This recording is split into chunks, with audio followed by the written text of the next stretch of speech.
Check 1, 2, mic check. Looks like.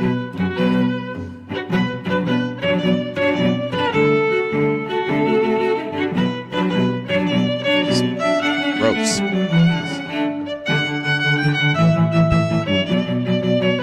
Check 1, 2.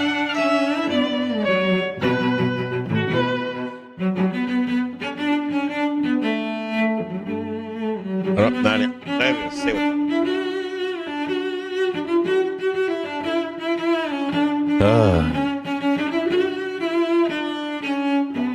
Hey, Brad Armitage, how are you?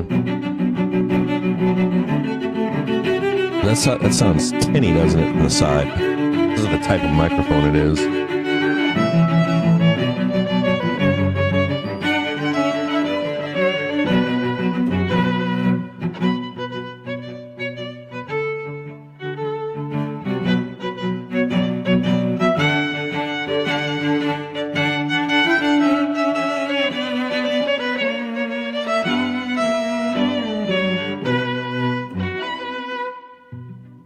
Good to see you, Peachy. Oh, what did I do wrong here? Multi-stream chat. I gotta be able to see the whole chat here.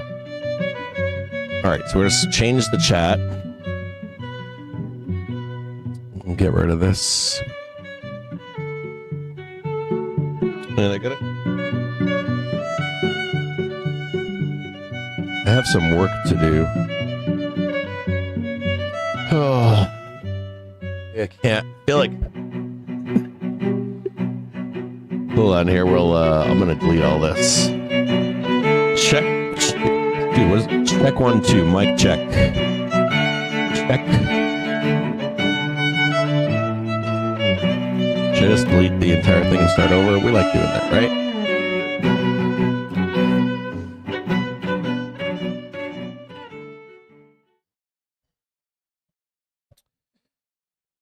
Sorry. Good morning. I was having some technical issues this morning. I updated my computers. Well, I cleaned out my computers, sucked all the dust out of them, and then turned them back on, and they were not happy. Streamlabs was having some challenges catching back up, and my video cards were not being read or something like that.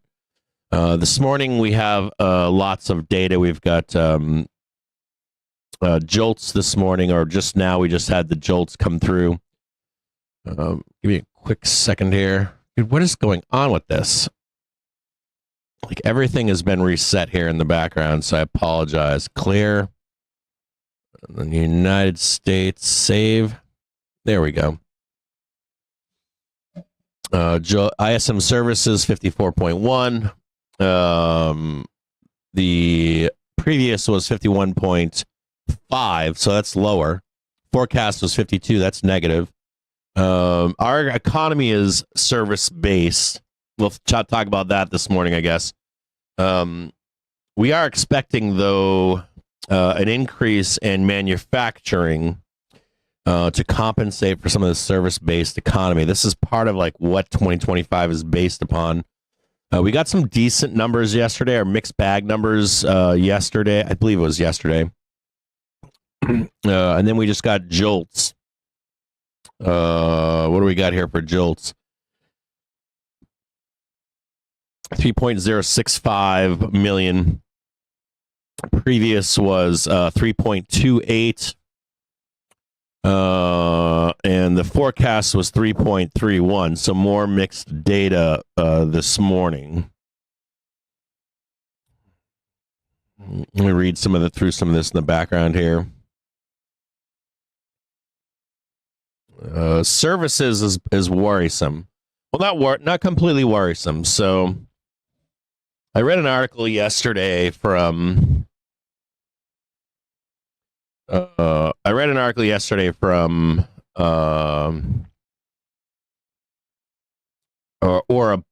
about Trump making deals with Tim Apple and others. Donations coming in from corporate America for being included in a does not apply law. So if there's a law, any laws passed or either by the pen or by the Senate, that certain companies would not be included in these tariffs. There is some idea here from Trump's presidency that we would increase, right? That's some of the promise here is that we would increase U.S. manufacturing and make America, bring manufacturing back into the United States. And our economy, of course, is service-based. And that started when I was in high school, I think.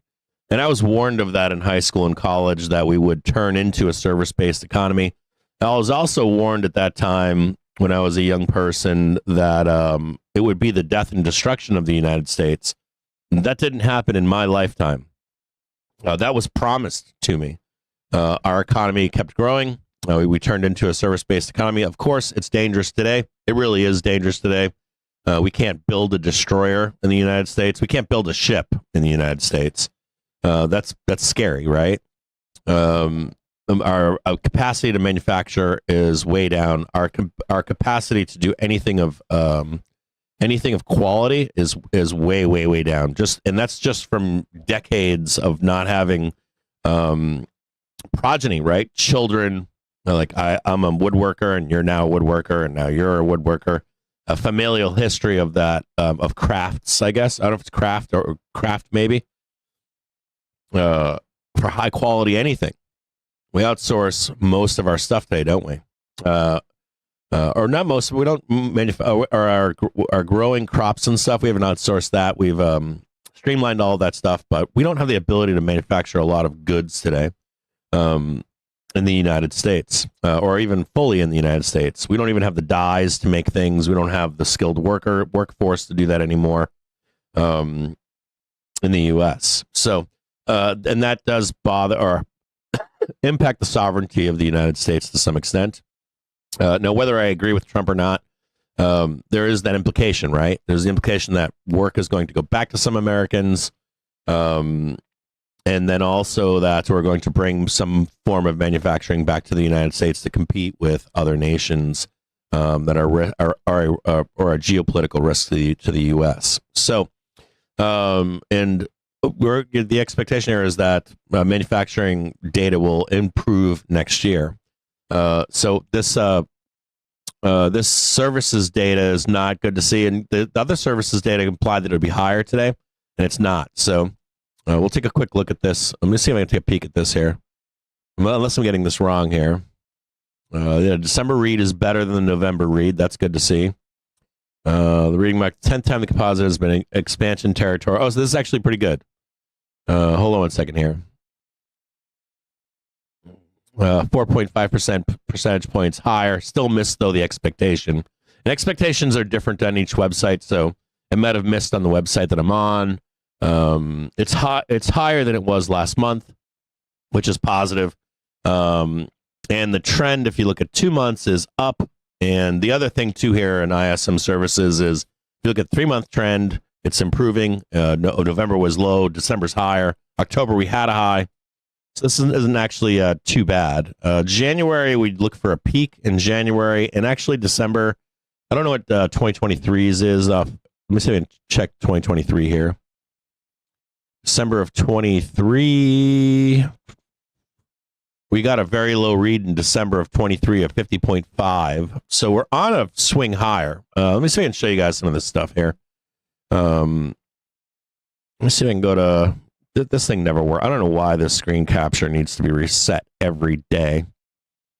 Can I do that one? And then maybe this one? Is that working? This is a 3-year... ISM services prices PMI subindex in the United States increased 58.20 in November and from 58.10 points in October of 2024. The reading marked the 10th time the composite has been expansion territory this year. The business activity index registered 58.2 in December, 4.5% percentage points higher than 53.7% according to November, taking a 6th consecutive month of expansion and finishing the year with its 3rd reading for 2024. The new orders index recorded a reading 54.2% in December, blah, blah, blah, blah, blah, blah. So this is your November read right here, right? And the idea here is that 2025 GDP and earnings potential, right? We want to see this curve. We want to see this curve heading higher, right? Hold on here. And now let's go back to what did we get here for services? 54 right here. So this December, we got 54.1 points. So like November is down, up, and then right here we just got this 54.1. The forecast, I guess it did beat. Forecast was 54, so not 50. So 54. So we're actually up slightly, even more. Previous was 52. Consensus was 53.3. Jolts. Let's take a peek at that. The actual was 8.09 million. The previous was 7.839 million. Consensus was 7.7. Forecast was 7.69. So I guess some of this stuff is coming in a little bit later than I expected. The reaction right now from the market, let's take a peek here. So I think those numbers are changing on me. I think I was like reading numbers, now they're changing. Reaction right now is a little bit weak, a little bit of weakness here in the stock market. We're now trading 592.94. Maybe one quick second here. Let me read this. Read through this Jolts. So job openings increased, or it looks like they increased. Is this one? This is November, 8.1 thousand. I don't know why this data is not coming out here.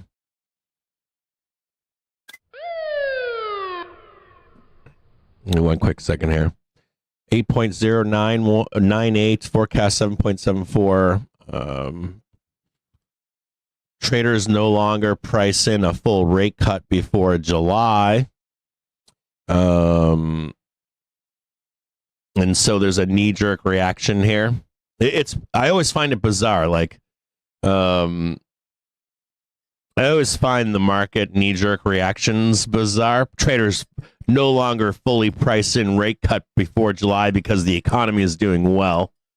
And of course, you're taught to consume that rate cuts are good, rate hikes are bad, pausing is bad.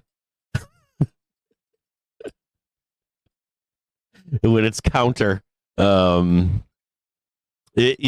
massive rate cuts will lead to a squeeze in the market that leads to a crash usually. It's a grab for liquidity to send us down to the depths of hell, especially when the market is unaware of it. But your like greedy degen trader just wants the squeeze higher for that moment. They don't care about tomorrow and stock market crashes, all that kind of stuff. They just care about the squeeze today, right? They don't care about the market. They don't care about anything. But in fact, the opposite is true. So that's actually good numbers. That looks really good. That sets up a good 2025. Not only that, it sets up a Fed to give them breathing room, in my viewpoint, at least. Say the economy is not as bad as you think it is. Because you're being told, right? I know you guys are being told that the economy is terrible. I saw that credit card stuff, and I was like, oh, God, they don't know what they're talking about. If you don't understand what I'm talking about here, we'll take a look at it this morning. But I would also forward you to Wolf Richter. Wolf, go find him if you've never read any of his stuff. He's got a blog out there. He's pretty much the only straight shooter I know of. I actually read some stories about data on Wolf Street. It was garbage. And like most data is to sell a story. It's very rare that you get, as a retail trader, truth behind the data, or what it really means, that kind of stuff, or what the real data means, or data that's not lagging, any of that kind of stuff. Dude, my voice this morning is fucked up. At any rate, I would ask you to go out there and seek out Wolf Richter. I know some of you guys do. I know people on FinTwit do now too, that say they don't watch the show, and they're on there, you're arguing with them every day. Fuck you, Wolf. And I'm like, oh God, he's gonna eat these guys alive. I find that hilarious.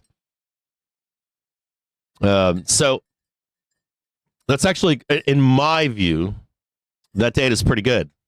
Now the knee jerk, of course, is blood, right? Fuck you, we're going down. That data is ultimately, in my view, pretty good. Not bad.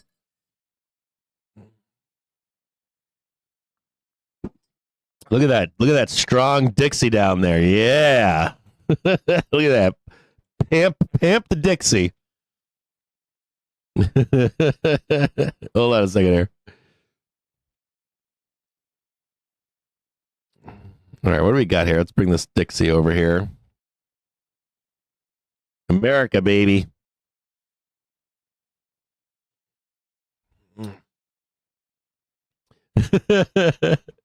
Give me one quick second here. So we're going to go over the market together. Market should go down, by the way. If you want to know, don't buy that.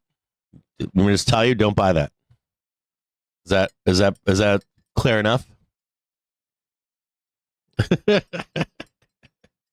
Hold on a second here. They need something. They have to sell something. So we're going to talk about that we're going to talk a little bit about that this morning. It reminds me of the debt ceiling. You know, you got like Elon and Trump saying, let's get rid of the debt ceiling. And market's like, we love the debt ceiling. We love creating bullshit. It's in doom and gloom. And we need reasons to sell, right? Accumulate, distribute. You can't take that away from us. So yesterday I gave you an expectation for today, right? We kind of did that. We didn't sell the early morning pre-market, but we are selling after the reports at 10. So the market needs reasons to accumulate and distribute. Now, we got to talk about something. So I'm doing my 2025 report, right? And I'm reading like all the banks, what they're saying. And then I'm like, I'm looking at what I expect out of 2025, right? And I finally get Larry's report on 2025. I read through that. That was 150 pages or something. I've read about 1,000 pages at this point. I'm kidding you. I'm not kidding you. Like, I read about 1,000 pages of expectations for 2025. Now, I didn't have Larry's report. I got it because you saw me on stream yesterday looking up a bear case for 2025. He addresses that bear case for 2025 more eloquently than I probably ever could. Because I'm trying to see both sides, right? Like, what's the like I do? So here's the deal. Like, I see a bull market for 2025. But there's danger in 2025. 26, 27, I see a bad bear market. No matter how we try to escape it, I don't see us getting out of it. 25, though, can be a bull market, and there is risk of a slowly changing sentiment between like Q1, Q2, and then fuck it in Q3, 4. Let's just slip into that bear market, and I've seen that happen before. So how it unfolds is it takes time so that you realize that the top is in. So we'll go over more of that, and you'll get that in the year report and stuff. But I have had contradicting outlooks so normally outlooks for me are pretty clear cut. This year, the outlook for me is like, expect this, and this is another possibility. But I don't know how to word it. And then I was told, check with Larry's report. So I did get his report, and his report was eloquent in explaining that same thesis or similar thesis. So we'll look at that later today if we have time. So let's take a look at something here. Let's stop what we're doing here and I know that a lot of you know this, but some of you don't. I don't know if it's new viewers. I don't know if it's what it is, but I try to simplify this stuff and not overcomplicate it. Let me see if I can bring this up really quick. So, and we can go over it again and again and again and again and again and again. That's okay. We're going to do SPX, right? It's bottom right-hand side of your screen. Okay, so here's where are we at? Here's SPX. We're going to do stop this thing from rotating here. Let's do a load layout. I think it's this one, all the macro you need. We could add more to this too. We could add more to this chart. But let's just talk basic data. Like we could add more. We could add so much data to this chart it wouldn't even be funny. We could do the yield curve. We could do GDP. Those would probably help this chart specifically out more. But as an example of keeping things simple,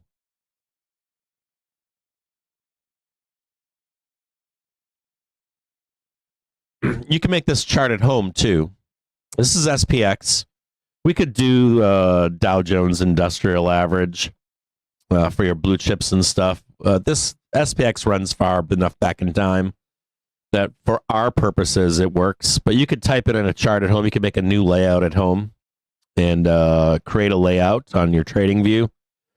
And you can search for the Fed funds rate, the unemployment rate, and the rate of inflation, the U.S. inflation rate year over year, and add these to your chart. And there's more. You could do GDP. You could do the yield curve. The yield curve would be great because you could see when it doesn't really matter. This is very basic stuff. So, and circumstances are not the same. History is not always the same. The stock market doesn't always repeat itself, but it does tend to repeat itself under certain conditions. There are playbooks that Wall Street uses to trade the stock market. So we're going to quickly look at this again. We're going to go back to a couple places here. We've done this on the show in the past. And there's always some stuff we're looking for here. So velocity is always a danger. So you can see this unemployment rate here. This is the yellow line. Let me see if I can make this bigger. And you can see this unemployment rate came down violently here. And then it started to drift. And then it bounced. And I want you to see that here. You've got this many years here where the unemployment rate slowly drifted down. And then it bounced. Bam. Right? Ricocheted. And then it started to turn violent. See that vertical velocity to the upside? And this signaled the end of the fraud pump or the tech pump or the overvaluation of tech. Coincidentally, right? And here's some other neato stuff for you here. This is the rate of inflation down below back in the mid-90s. And there's this sweet spot. Come down here, we just kind of putt around. And then all of a sudden, inflation begins to ramp. Velocity to the upside. And get out of control, no matter what the Fed is doing. Right? This is the rate of inflation.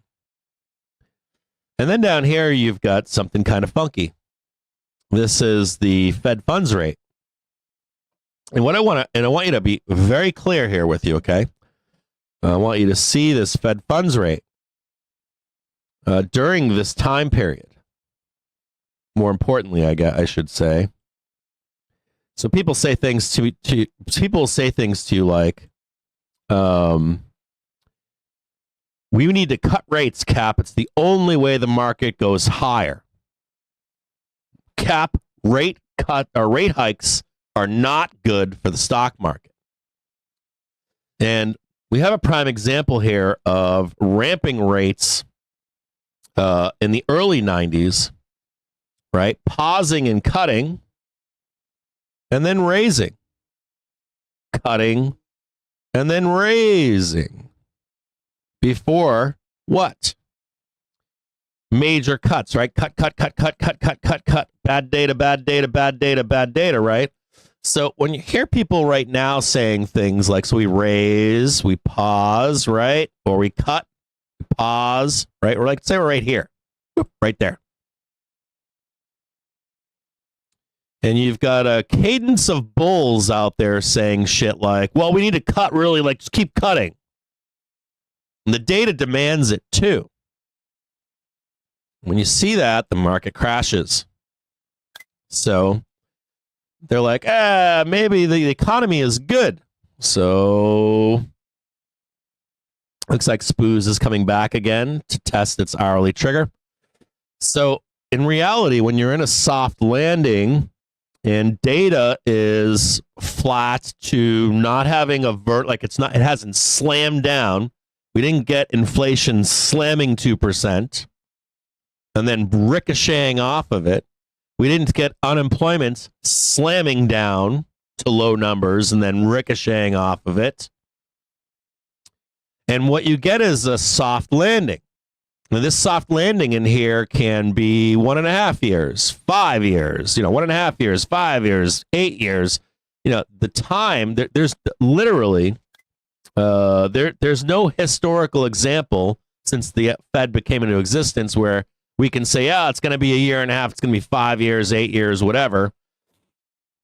The Fed operations, Treasury operations are going to guarantee we get this length of time. We don't have that data. But we do know a few things. If the Fed and the Treasury Department are doing their job in here, what does the market do? We have an example. This is a fact. This is not an opinion. The market goes up. We have an example. Now, knee-jerk reactions along the way can be violent.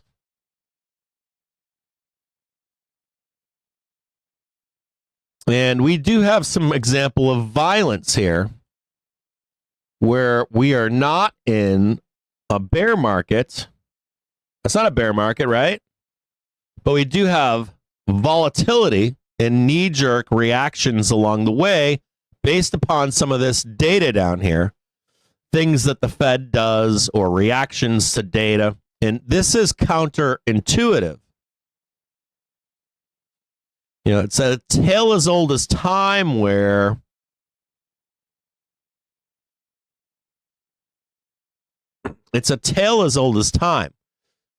we have like terminal uniqueness. We think we're the originals of these things, or this is how the market acts, and this is the reaction of the markets. This is how participants interact with the market. That's bullshit. They get washed out. Is actually what happens. Market is counterintuitive to what you think it should be. If it wasn't, you'd all be fucking rich. So when you see things like the data that's coming out the past 3 months, 6 months, you see the Fed, and this is bizarre too. I'm reading a story yesterday saying, well, right on my fucking news here, fucking Pravorsky or whatever, it's like, well, the Fed has pivoted. That's bad for the stock market. And I'm like, whoa, that's not true. Historically, that's not the fucking case. The economy is good is what you're saying. And the Fed is saying, we don't need to cut rates right now, do we? We might actually need to raise rates so it doesn't overheat. Or pause, or go up to 0.25, and even or 25 BPS, excuse me. And now you've got traders no longer fully price in Fed rate cut before July. Oh, shit, sky's falling. It's like, no, sky not falling. Sky is falling when you are cutting progressively and quickly, meeting in, meeting out, meeting in. Now, there are some examples where the Fed has cut, market has continued to go higher. Then we went to this whole like decade, like 08, 07, they saved the country, saved the economy, where there was a thesis that the Fed and the Treasury Department needed to nurse the economy back to health. We needed to be at zero or even lower, negative. We've had discussions in years past where we're like, let's wait and see when they go negative on this stuff. They start paying you to be in the market to foster strong economy, right? Right now, this is one of the best economies. Listen to me closely. One of the best economies in a long time. Americans are better off than they were in 2019. Let me make that statement to you. Americans are better off than they were in 2019. Now, if you don't believe those statements, then we'll send you over to Wolf Richter. I'm not going to do it here today on the show. We'll send you over to him. Go back and read a bunch of his data on this stuff, and you're better off. Not only that, there are less people that are not better off, and the rate and the size of people that are actually poor that can't pay their bills is way smaller. You just have old men bitching right now about the price of eggs. They're getting paid more. They just don't want to give it to you. It's kind of like this. If you had $10 in 2019, right? Or 2018, 17, you had $10, right? And you were being asked to pay $1 for eggs. And now you're making $20. You're being asked to pay $1.50 in eggs. Not 2, not 3, to that 10 that's now 20. Just $1.50, a little bit more. But not more than back then, believe it or not. You're like, that's bullshit, Cap. It isn't. And they're not only that, their financial well-being is better off. What about credit card debt, Cap? If you look at the finer detailed data that's coming out as a whole, you break it all apart, not the unemployment and inflation, but you break all the little data apart, and you start to look at like 2007, 1999, 2019, none of that data is as bad as it was. None of that data today, as taken as a whole, that smaller data, is nowhere near as bad as it was in those time periods, even though people are bitching about it. So, zeitgeist, what you're fed, what you're told is not the truth. You'd be like, well, Cap, they fudged those numbers. They're all fake, Cap. It's a baseline that they use consistently, year in, year out. It's what our system runs on. It's what our economy runs on. And no, they're not going to tell you things are good. They need sizzle. Has to be sizzle. So I would, again, implore you to go start reading Wolf Richter. Like once a week, go in there, read some of his blog posts. The data comes out. Read through that stuff. Get in the discussion. The discussion is where it's at. Go in there and regurgitate all your diarrhea from Twitter. And let him shit all over you for me so that I don't make you hate me more. Let you hate him more. That's his platform to shine. But importantly, this data is good. I see this data as good. So let's take a look at the stonk market as a group today. Okay, look at SPY this morning. Hold on here. Trigger screen. Okay. So, Cap, if you're saying all that, why is the stonk market going down? I know. If the data was horrible, like really bad, oftentimes you'll see, especially if Wall Street doesn't know it, or something bad happens, you'd see the market go straight up. And it's for a grab of liquidity to get out and short the fuck out of this down in the depths of hell. So these knee-jerk reactions, why is the market selling? We need an excuse to sell. That's what I think. It needs a reason to sell. So they've got it. Traders no longer fully price in Fed rate cut before July. Cap, if they had had a rate cut come, bro, market would squeeze, bro. Yeah, squeeze as it rolls the fuck down and over. And we'll see that when the market is ready to roll over. We will see the market actually go higher first. Higher. Especially if you get off a 1 minute chart. So we're going to go quickly and just take a quick peek again. We're going to rehash all of this stuff here. We're going to go back to the 1 month. Let's take a quick peek here. Month of December, we had a low tick. That's bad, right? Don't like seeing that. Had a new low in the month of January here. Don't like seeing that. Scary, right? Scares me. Got this 561 kicking around down here, looming in the background.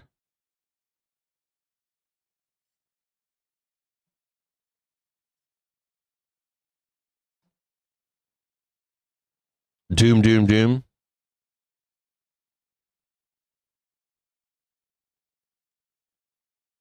You got 2 weekly triggers down here. That one would hurt, right? That's the bear case for springtime. This implies a lot. We're in the wrong chart here. Hold on here. Yeah, okay, we can get rid of that one. I showed you some charts yesterday I was working on that were showing. I showed you guys yesterday briefly. We're not there yet.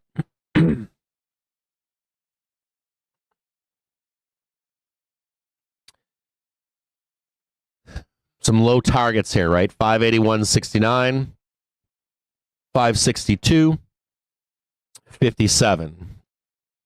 I don't like these targets down here. I don't even want to see these get hit. I'll be honest with you. I don't want to see these get hit. Hitting these again imply a bad Q1 and Q2. We talked yesterday about monthly closes on lows and quarterly closes on lows, what they can imply for the rest of the year, believe it or not. We'll talk more about that in the yearly outlook. We're going to now take a look at on a daily basis. What are we looking at here? Daily candles. We've got a gap that needed to be closed. Looks like it was closed. They just hit it. You see it right there. So we got Friday's candle, Monday's candle. We've got this gap down below here. Looks like this was filled. This is good to see.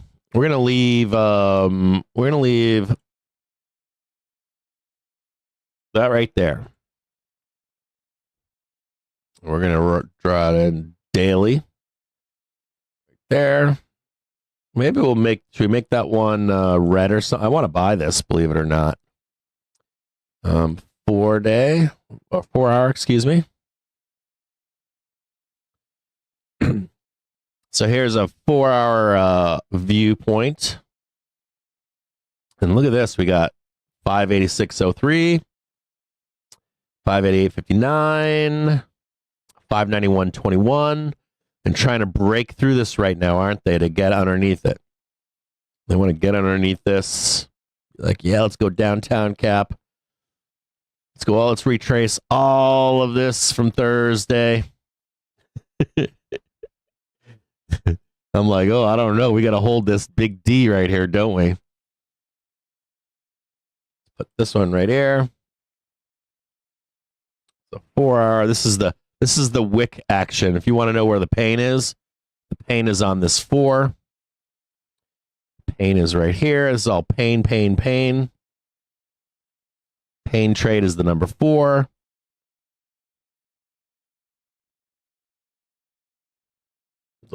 This is the one that hurts everybody. Like, oh God, Cap getting torched right now. Got the weekly down here at 81. And then we got 1 hour here. take a look and see what we can see. Look at that. Sellers above. Came right in. Bam. Right in, right here. Bam.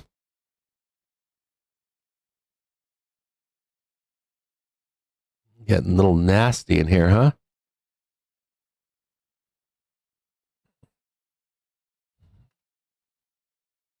Look at that. Woo. Look at gap is closed. 4-hour buyers, 4-hour buyers, 4-hour buyers. Weekly buyers down at 81.69. Thank God. I didn't buy I should have bought. I guess I could have bought the close yesterday. I thought it was too dangerous. But in fact, I wanted to buy this one if possible.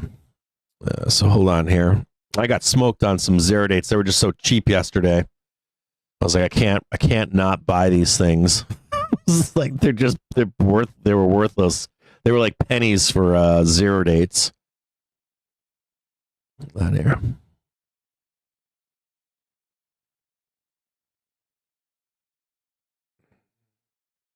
Oh, hold on one second here.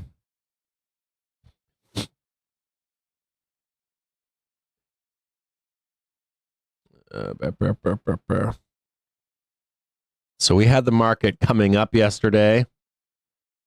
We said it would come back down here, right? We would trade this right here.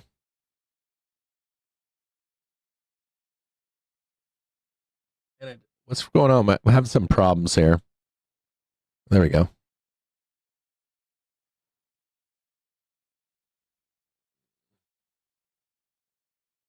And we've got Wednesday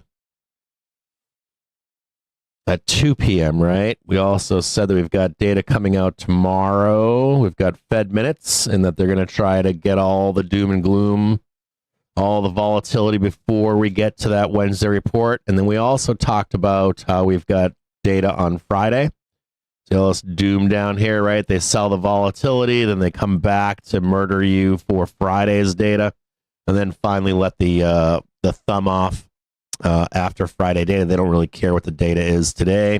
They don't really care what the data is tomorrow. It's like walking the plank, right? You get bear doom today, bear doom tomorrow.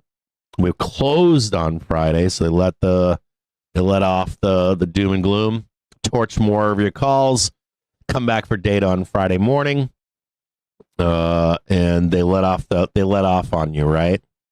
They don't really care what that data is. We've got 4 p.m. today, so Tuesday, 1600, right here. We've got, where's 2 p.m.?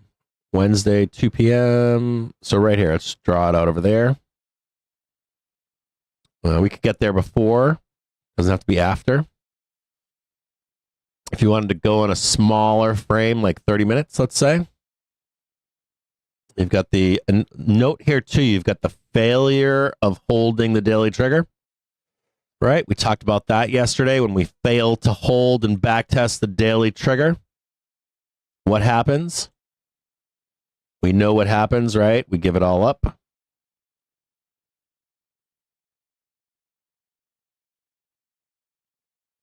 I doing that right? So I got this right here. This is 1600, right? Down here in about into end of day, 230. Okay, back up again into 4. Down again, back down again.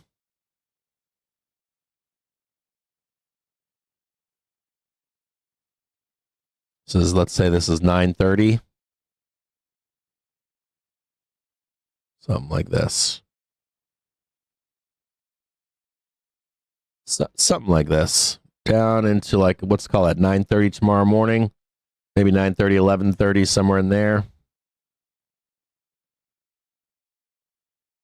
Something like that.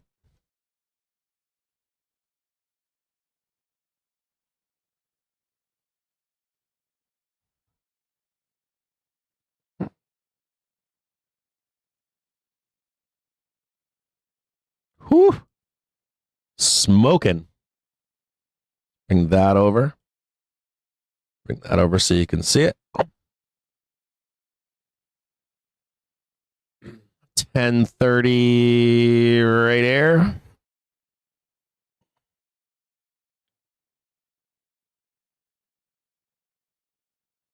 $11 a.m. right there.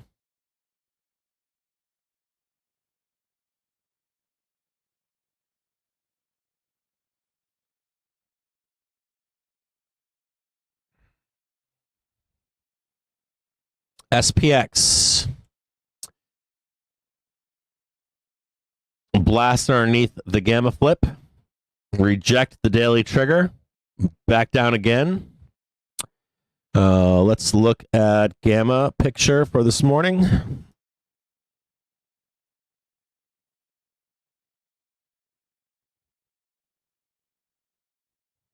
It had something of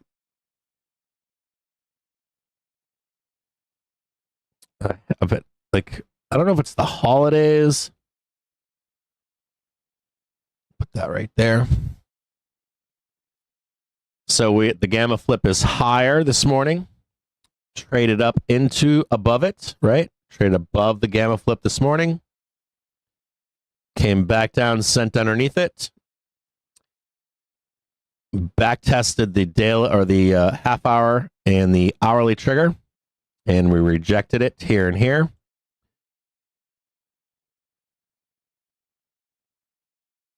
Local support at 5,900. We talked about this one yesterday, right? Don't want to give up 5,900 down here. Put wall is not changed. It's at 5,850.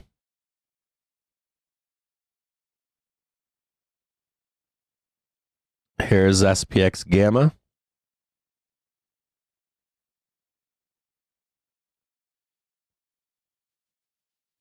$5,900 is roughly right about here. Right where this number 4 is right here. You should also note that we might be able to get back up here briefly and then get in here. Maybe a little bit more, but more down to come.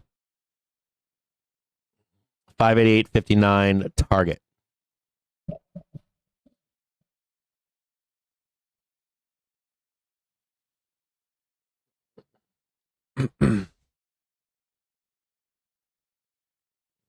Second here.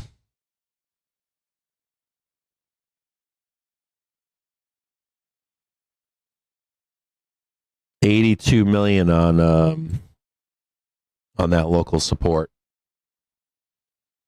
Not bottom though. Put walls lower.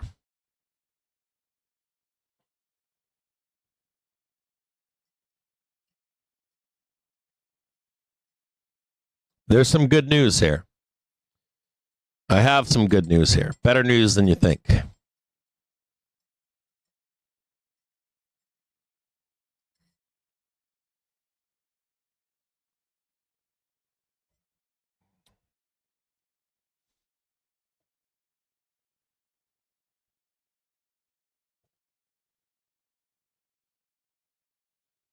You're likely going to look back on this week into middle of January and say, well, I should have bought that for farther out in time, February, March, maybe even April. We'll talk more about it later today if I can get this report out to you today. I'm hoping that I can get this report out to you guys today. This is all fake out drama in my view, but we'll talk more about it here in a minute, or if I can get it to you later this afternoon, like 2 p.m. or something like that.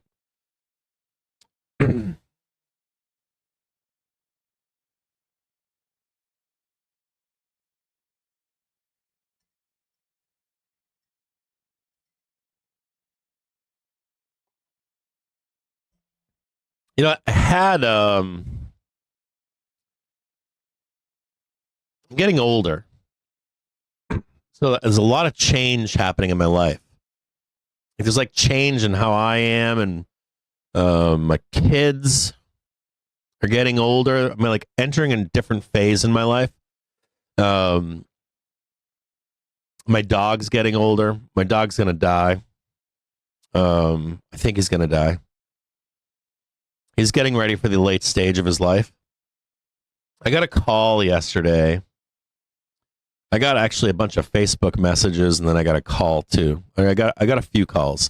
Calls started during Christmas. As a matter of fact, I got a call from an uncle on Christmas Eve, I think, or day, or night. I was at a dinner, and it all culminated yesterday with a call with my mother. And I don't know how to navigate all this stuff. This is all new to me. My mom is sick. I didn't know how sick she was. And I figured it out yesterday. I think. I'm getting a lot of diverging opinions or information from different family members. I don't know how to piece it all together. I don't know what's real, what's not real, what's known, what's not known, what family members are telling each other or not telling each other, or political dynamics in my family, or familial dynamics in my family. I'm really lost right now. And I don't know how to cope with it.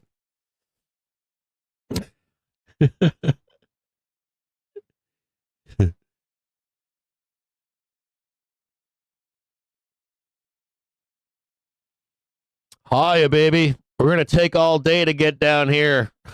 We're going to get all day long. We're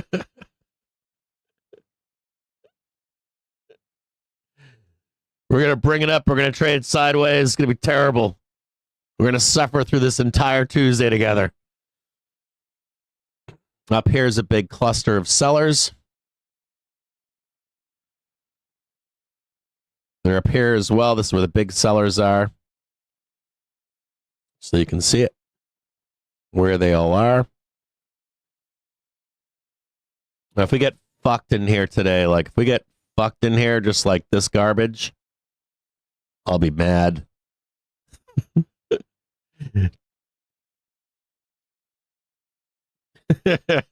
Like, burn it Tuesday. No kids. I've got a large family. My family is huge. I had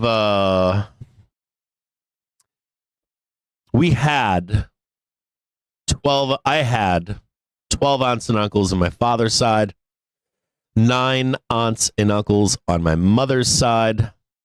My wife has, I think, 10 and 13. Huge families. Our families are massive. And we were born into families that had mixed kids, meaning size. So of those generations, my parents' generation, everybody had lots of kids. It was like come back from war, right? Greatest generation. I saved the world, so I'm going to have 12 kids.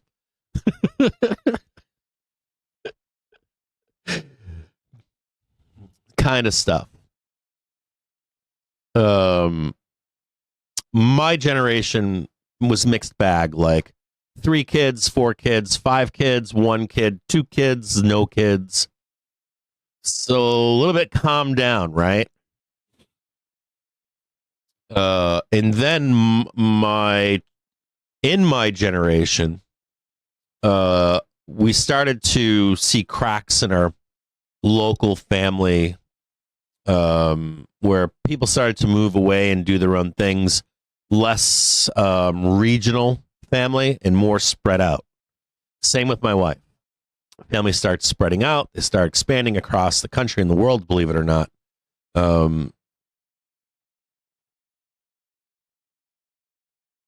What are we doing here? How high can we get here? Let's check a 15-minute really quick.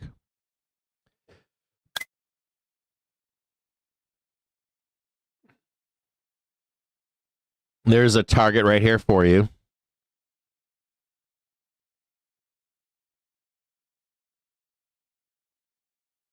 An upside target.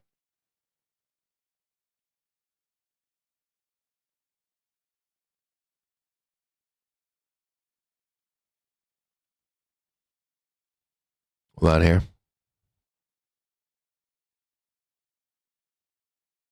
Let me get all the way up here to the half-hour trigger. If we can squeeze up here, 595.40.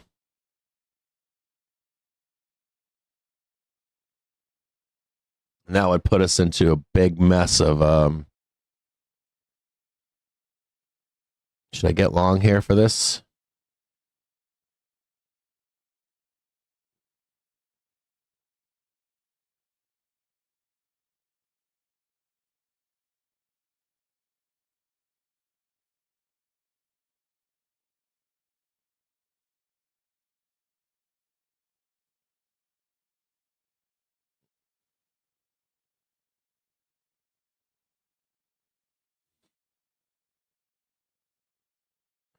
There's a tick there. There's a, oh, wait a minute. Tick there. I should probably redraw this.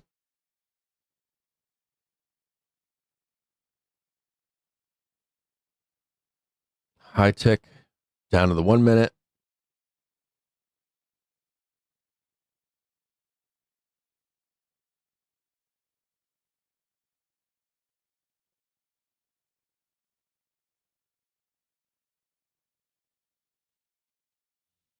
This is still valid here. This is a part of this squeeze has nothing to do with the continued roll to the downside, just so you know.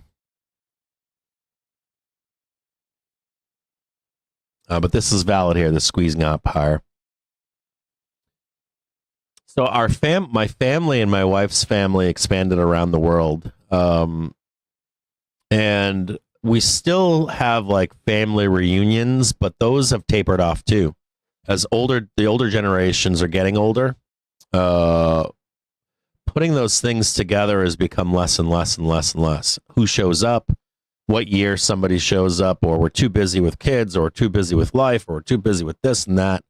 The cost associated with that stuff too these days is high. You know, you want to bring I only get so many fucking vacations. Is it do this with the kids, or do I go to Montana, to the middle of nowhere for a week or two? Time is different, right? Today, how people spend their time and what it costs and all that kind of stuff, right? Helicopter parenting, all that other nonsense. Things are different. So everyone's gone about and done their own thing. And I don't really partake in my family politics. I was a firstborn child. I don't know why I'm telling you guys this stuff. I'm a firstborn child, so I'm like a leader. And the question was, do you want to lead this family, or do you want to go on your own and be a leader? You know, 'cause I'm firstborn, right? It's very common, right, in firstborn kids. And I went off and did my own thing. So I've lived my life raising a family, having children, having a wife, responsibilities, all this other stuff. And I'm being asked to come back into my family to help or be involved in my family or something like that. I don't know. More than I was, or maybe because I'm the firstborn, I don't know. I don't know anything about this stuff. Squeezing higher now, trying to break into 594 and maybe 595.40 up here. There's that target. See if we can get all the way up there before it rolls. Grab some liquidity higher. Trading 593.16 right now. So I don't know what the fuck is going on. Like, I really don't. I have no idea. What's going on in my family? Do any of you guys have any of this experience or no? I don't know if you do or don't.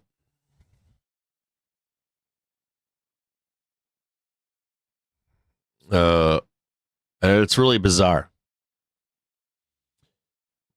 And my mom is very sick, and I think my dad is sick too, and I'm not sure what's real, what's not, what people are set. Like I get like different text messages, different DMs from different people.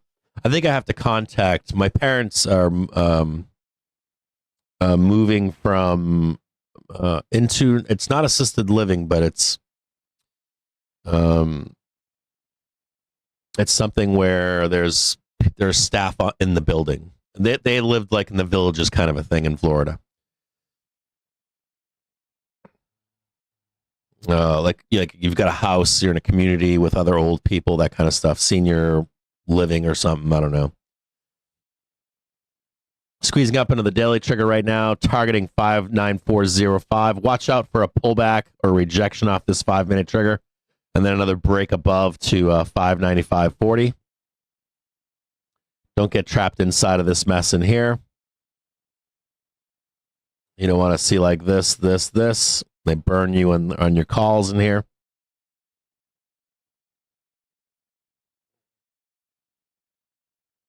That happened over here. See it? Down. Although I do think you trade the 95.40.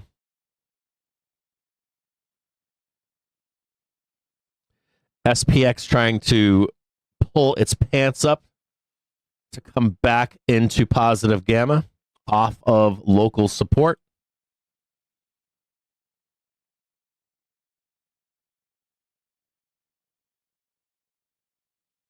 Still below the gamma flip. We're still in negative gamma regime right now.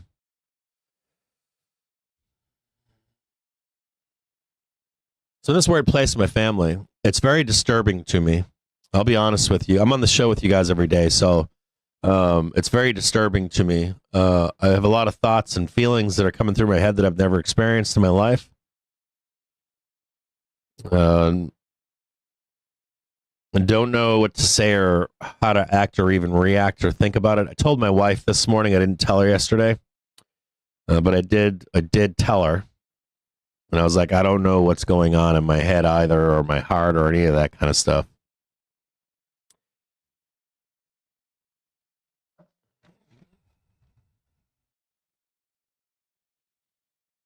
But of course, you're there's the whole, like, what do they call it? The prodigal son or something.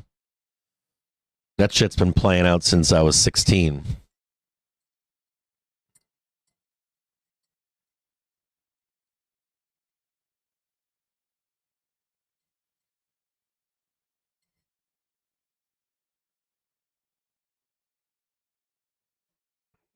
I think these days it's more the prodigal son returns. You'll never be good enough. What I just did, then it's the I just raised family. Okay, now I'll change your diapers for you. The prodigal son returns in middle age to change your diapers. I don't know what it is.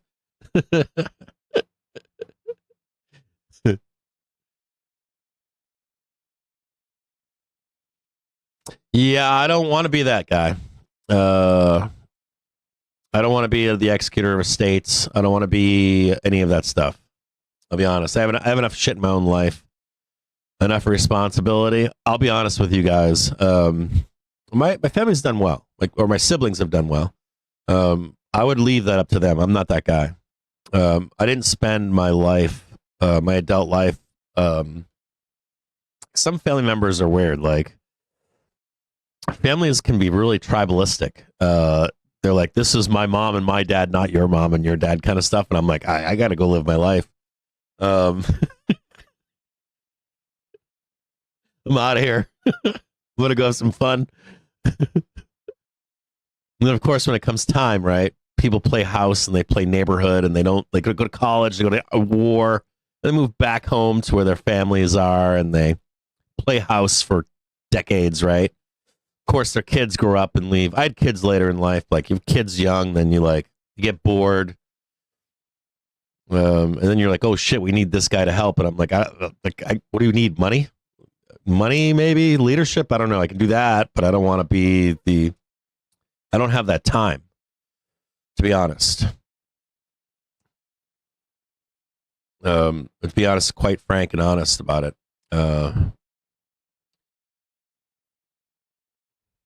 Can we get this one more pump up here? I think we can. I think we're going to go up one more time. So just a little bit of resistance here in the daily trigger. Get one more sweep higher. Just watch out for this like garbage. And you get up there and it becomes this like bam, bam, bam, garbage ship.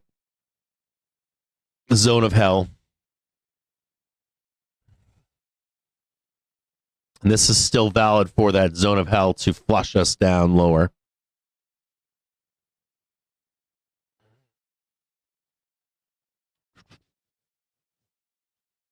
You get trapped. This is a giant fucking. This is a giant like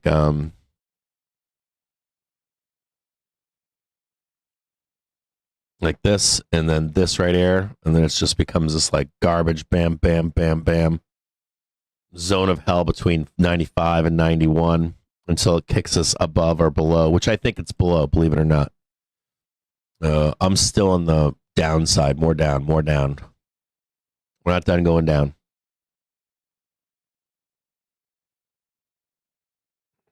$81 or $80, I would give you at the best case scenario is $85.98 for today. Lower though is even lower than that is they're gonna try for it.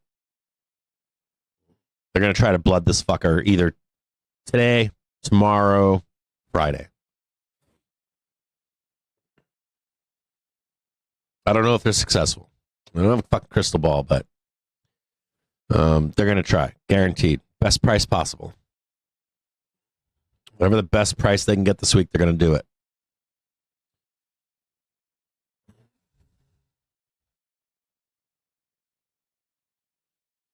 They want the discount, bruh. Goog is fucked. We have a lot of rotation going on right now, too. How's AMD this morning? How's Baba in AMD?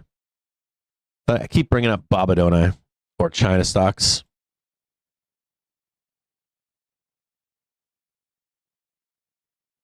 How's Baba right now? What am I on right here? No, I don't want that. I don't want this chart. Ooh, Baba, looking good. Baba looking good. I like it.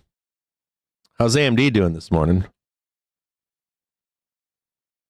Still looking good.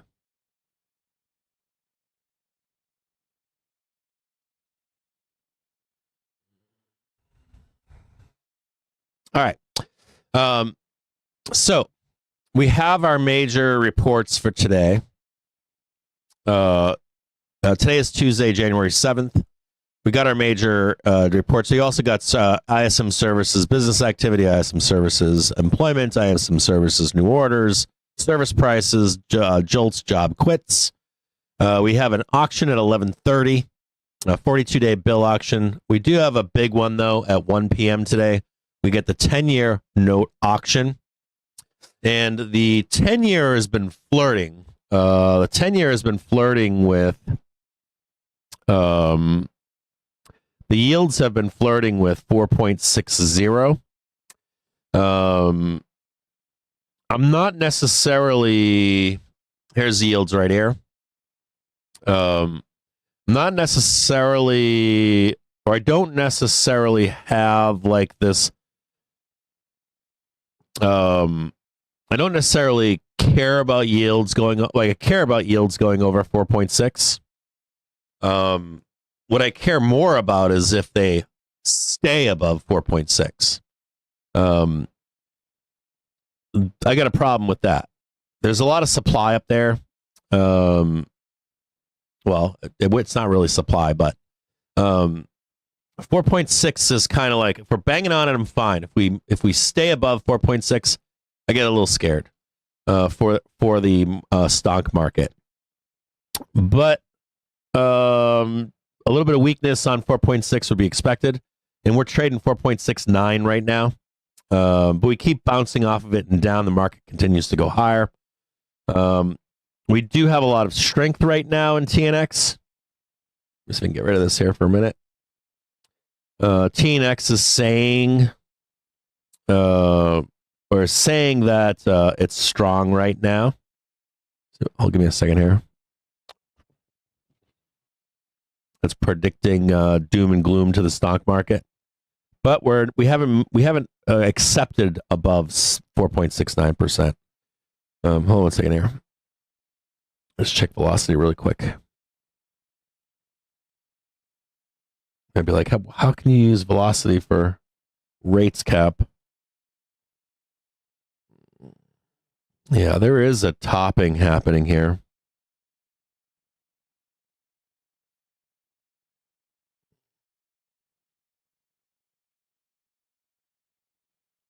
But it does look bad for stonks for a bit at least. Today's only the 7th.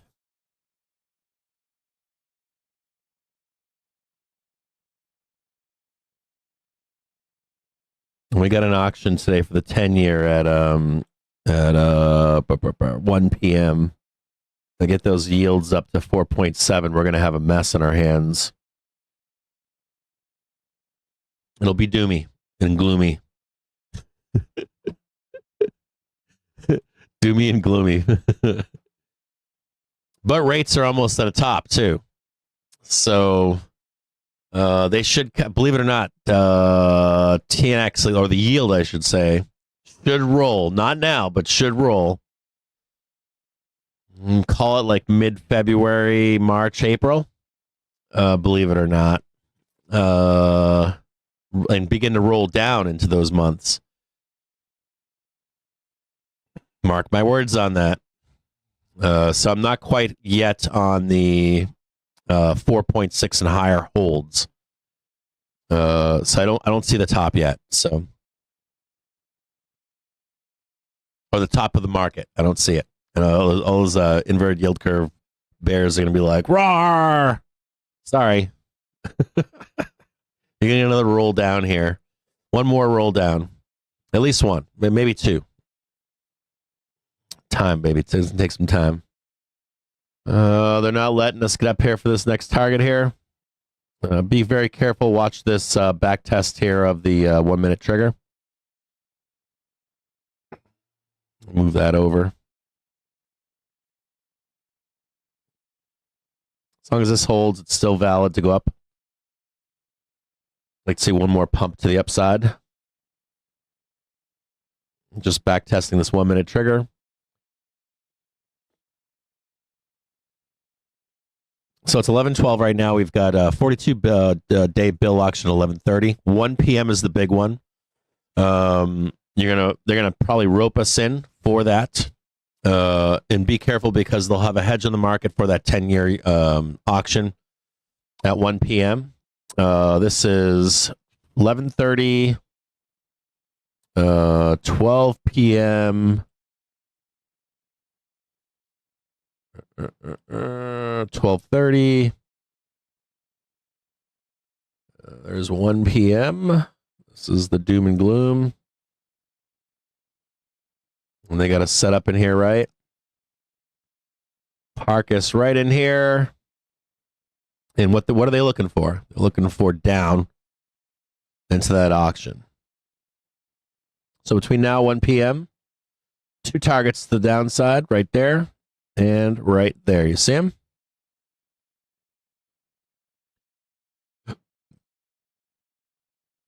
That's where we're headed. Let me draw that out for you, okay? Right there. Regardless of outcome on the yield,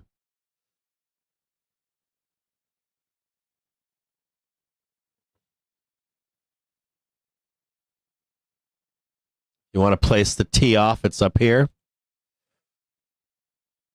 All right. So I will be here in the office this morning. I'll be here in the office. I'm working on a year out report right now, and I keep getting. I'm from the West. I'm from America.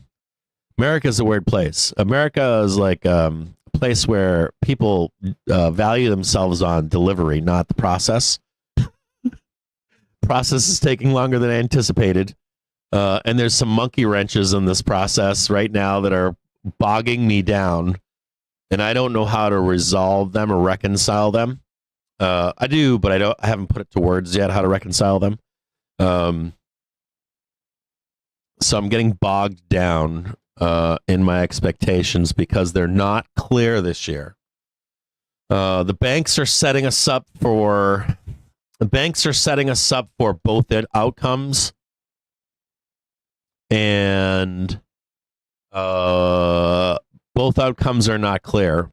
The clear is up, I should say.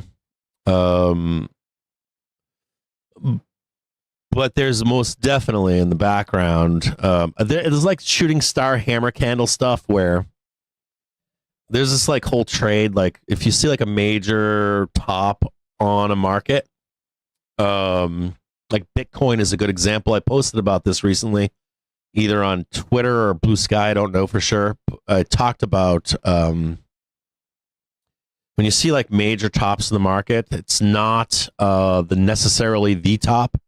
And people will try to short it early. Sometimes it works. Hindsight trading would tell you, woo, I got to do that again. But that's not how it normally works out. Normally, there's a process involved in those tops. It takes time, and you'll get pushed out for a period of time before the roll down. Anyways,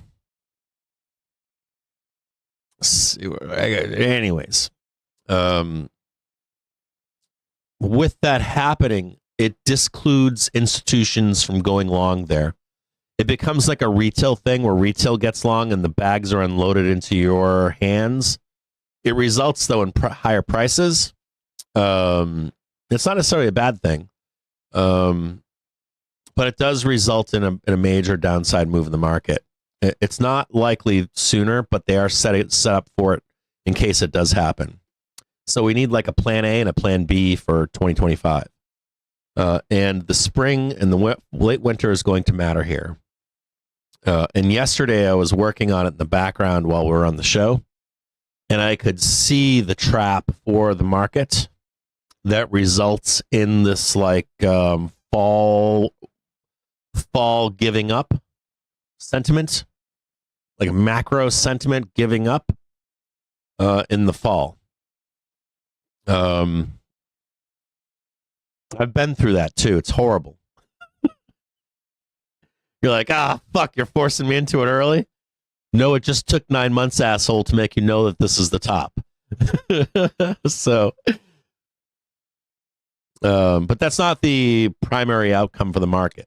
That's the secondary outcome for the market. We just have to pay close attention to it now in case we are put into that position. So we'll talk more about that. So I'll be here in the office. If anything changes here, just so you can see here, just to be clear, we have a yield auction at 1 p.m. Okay, well, not a yield, but a bond auction. Excuse me, a bond auction at 1 p.m. over here. From this period, you're going to see like hedging activity for that auction. So you get the first data dump down here. Fuck you, down, right? And you're going to see hedging activity, of course, in the daily trigger. Any trip higher to this target above, and they'll be up here trying. This is this is horrible. This is like gross orange. Why? Well, we did the orange yesterday for the weekly trigger, I guess. So just note that they're going to be here waiting. They're going to be waiting down here, right here, and they're going to want their common ponds and their blood to get down here into that 1 o'clock. They don't really care what the yield is. I'll be honest with you. They don't care if the yield is good, if the yield is bad. They don't fucking care. Just want it right now. Okay? So before we even get there, if they can get it, they will. There's two targets down here, 588.59 and 585.98. They've already hit their first two targets right here. Right? 1, 2, done. And this is their next target for 1 p.m. If you are looking for a place to tee off on this, you know about the daily trigger, the 5-minute trigger. You also know about squeezing higher than that for some liquidity. Might get a little bit more liquidity to get down there. And I'll be with you here today in the office. I'll check back in if anything changes, if I see anything change or whatever. Let's look at a 30-minute basis really quick and just see if anything has changed for Velo. Where the fuck is everything on my chart here? Why the, like, velocity? Yeah. Why is velocity hidden here?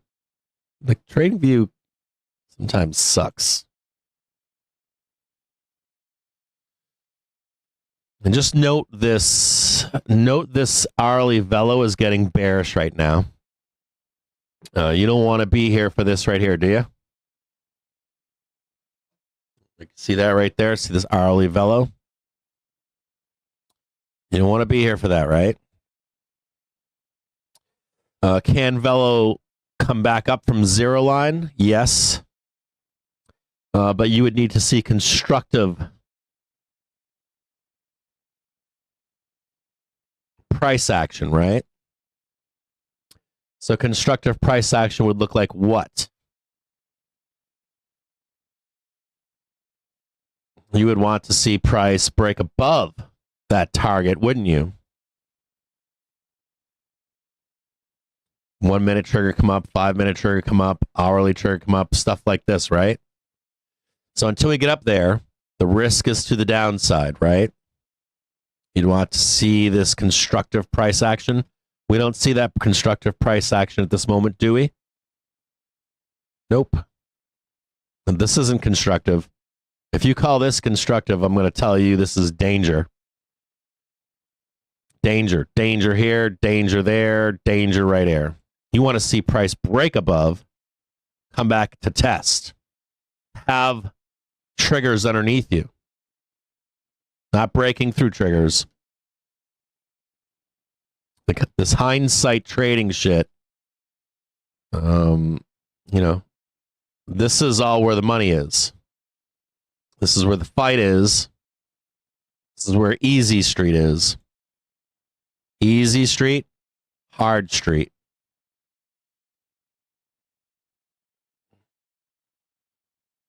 Or more blood. You're like, well, Cap, don't you buy dips? Yes, but only after max pain has been inflicted. Max pain has not been inflicted yet. Max pain is down here. Max pain is even lower. You want to see some pain? Take it down here. I guarantee there's no buyers down here. That's max pain. That's where you're all in.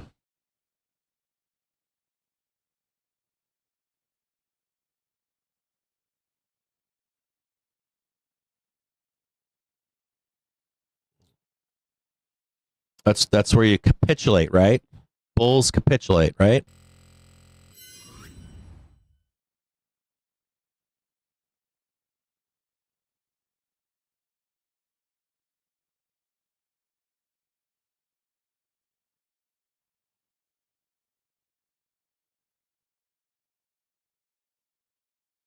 Okay, I'll be back with you guys in a little bit. I'm working on the finishing touches on this report in the background.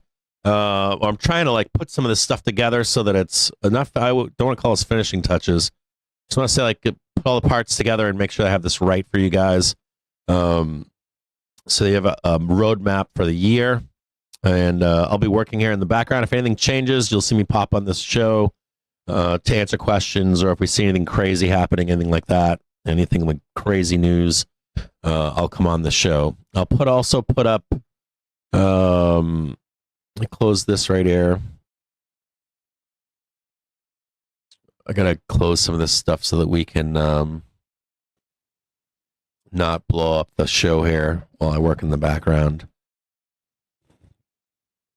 I'm gonna read a few things to you here. Let me get a little bit more. Let me get a little bit more news out to you before I work on this stuff in the background.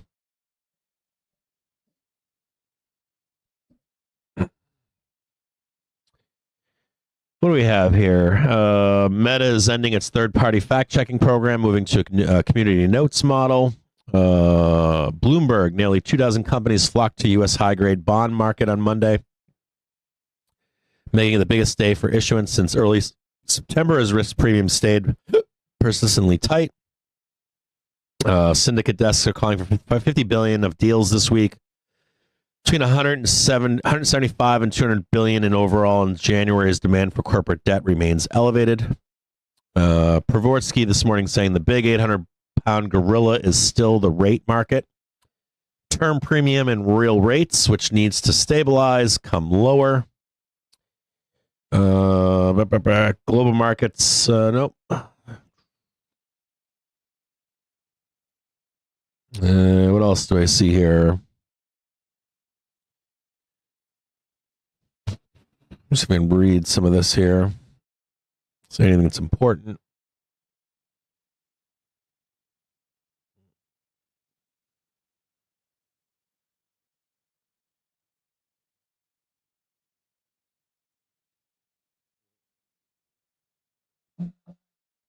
Oh.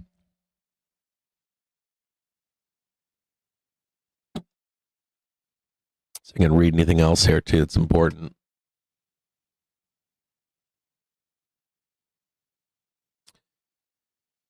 Greg Booty from BNB Paribas. Investors are anticipating more visibility on policy implications post the 20 Jan inauguration. 2017 saw a 5% spot rally post inauguration. If January does bring a constructive market backdrop, the 50 billion CTA and vol target outflows seen in December should start to reverse. Our base case is for 35 billion of systematic strategy inflows in January. This is predicted on low realized vol and plus our greater 3% grind higher in spot. These inflows should be much more gradual than the corresponding December outflows, therefore more consistent with the lower vol regime. Yeah, that's like the mid-January.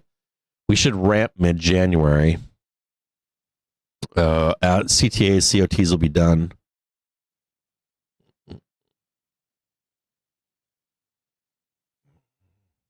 NVIDIA is putting in the biggest down candle in a long time. Crazy moves in NVDA. Gold has lagged black gold and copper, not to mention the lag versus little brother silver. Yeah, silver, though. We should talk about silver at some point. I said I would talk about that yesterday. We didn't. Remaining expansionary, while the manufacturing version last week improved by a similar margin, but remained below 50 for the 9th straight month. Other U.S. services, some remained soft. Yeah, they did, but manufacturing looked a little bit better. See here.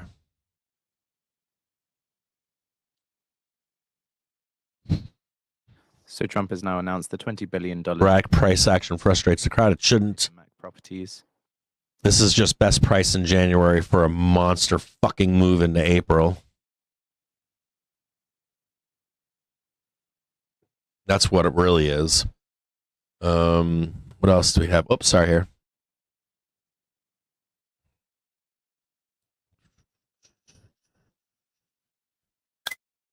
All right. That's all. I don't see anything here that you need to see or that I think that you need to see. Trump, 20 billion new investment across the U.S. by DAMAC Properties.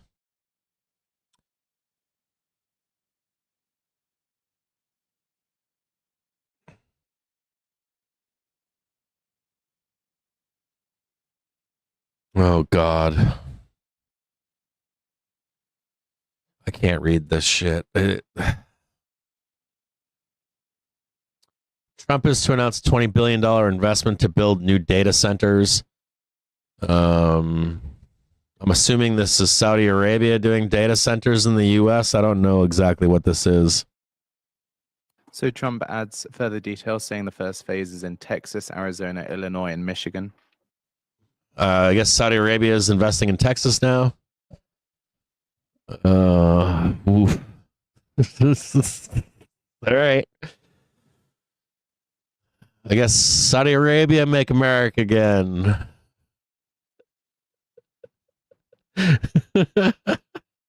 Saudi Arabia and America, great again. What was that? Oh no, and Saudi Arabia is coming to Michigan. Woo! Yay!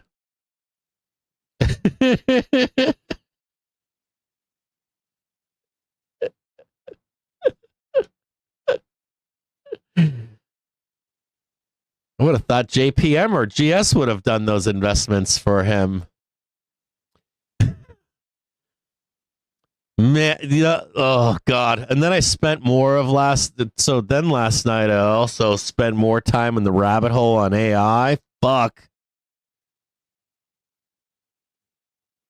I'm like getting my synopsis here for AI. The AI top is coming.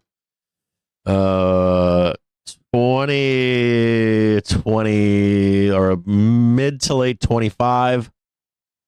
It's going to definitely have to do something with and Trump reiterated energy requirements, data, over $1 billion. center energy requirements, and more than likely a wall in what AI can actually do or help, or how long it's going to take. It's going to be something like that. 20 million. Okie dokie. This is going to be a fuck show. All right, so I'll be back with you guys in a little bit.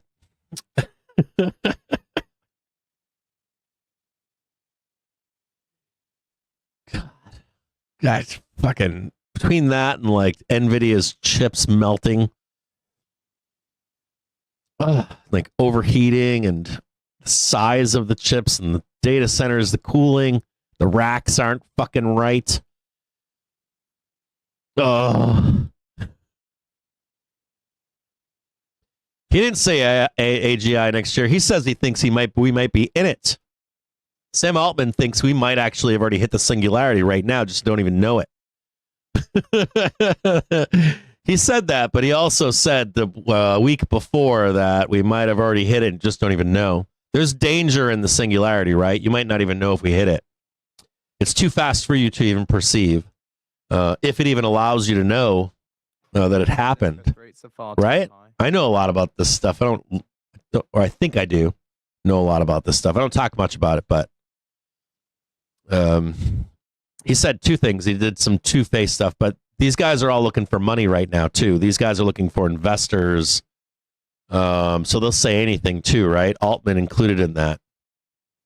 Promise, promise, promise, promise, promise, promise. There's a lot there with Altman saying that stuff, too. We're closer to AGI than ever. We should see AGI in the next months, that kind of stuff. There's problems with NVIDIA fucking server racks. There's problems with the size of the chips. There's problems with the compute coming from chips.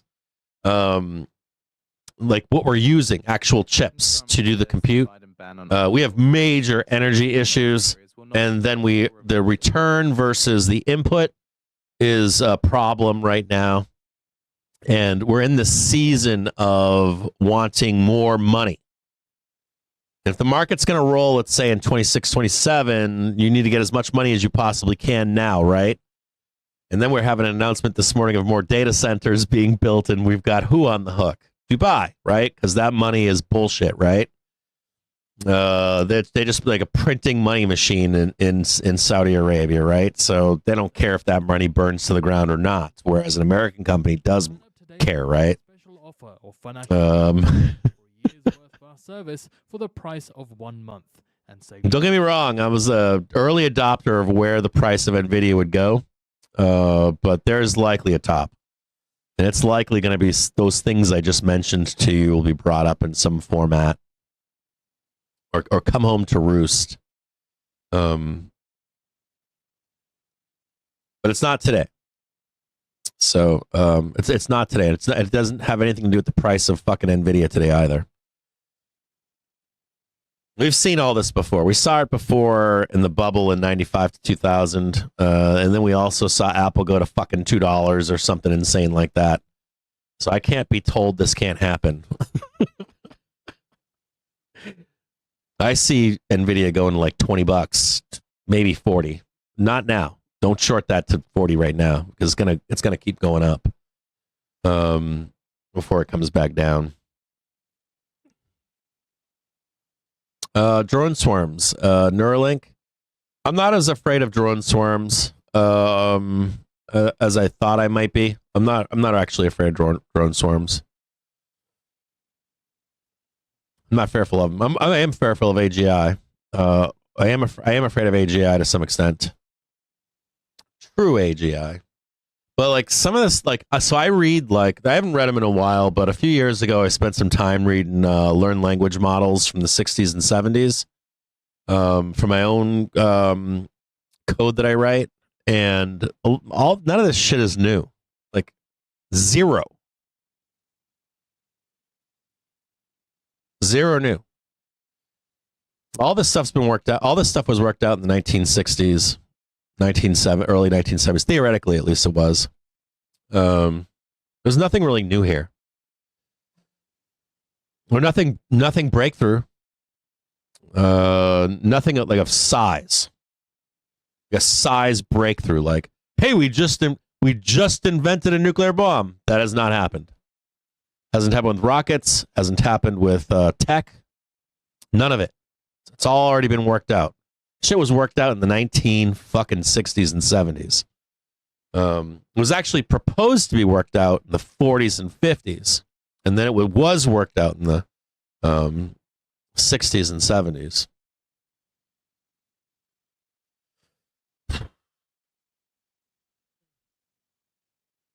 Yeah. Love robots.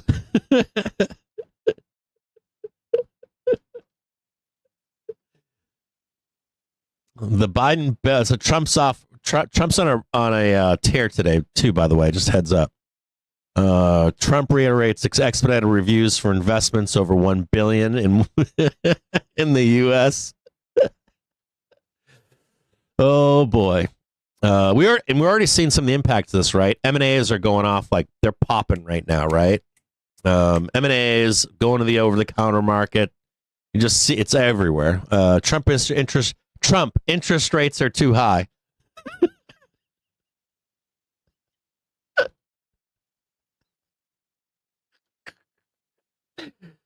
Trump,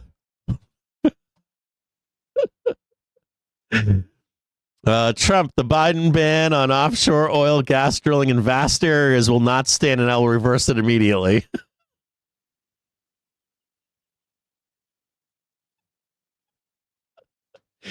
Oh man, this is gonna be a fun 4 fucking years. I think that ban is gonna remain in place for the first 2 years. I bet it's gonna take 2 years to undo that shit. From what I read, it's gonna be it can be done, but it'll be a pain in the ass. Speed bumps. Speed bumps. I do love reading this shit though. We never got this. We never get this with like Biden or nobody else, only Trump. It's always been like this. I remember when Jerome did the fucking emergency rate hike or some shit like that at a Senate hearing. Trump fucking imploded. That was in my backyard or something. This is like 2018, I think. That was long, like a bunch of pot stocks or something. And I had it on, the hearing on. And I was working on clearing a house that I had bought. I was clearing the backyard or whatever. That's had to be like 17 or 18 or something. And I remember he fucking imploded. It reminds me of that right now. Trump interest rates are too high, goddammit.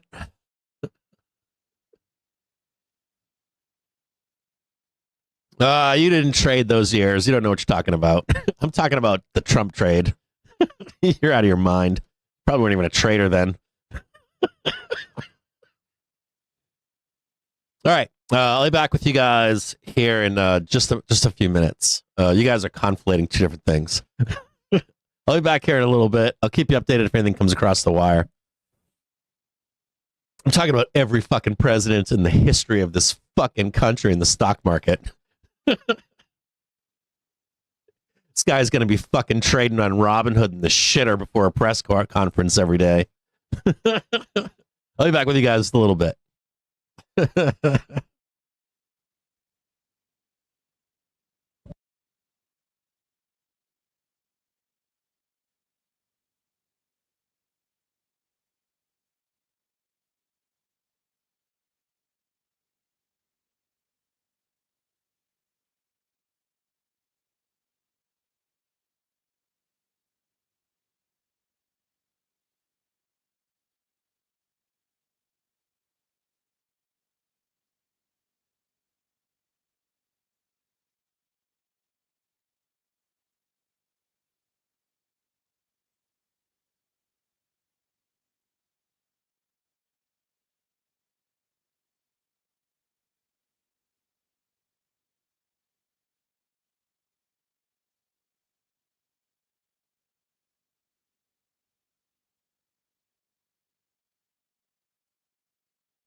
Trump says something will have to be done with Canada and Mexico trade.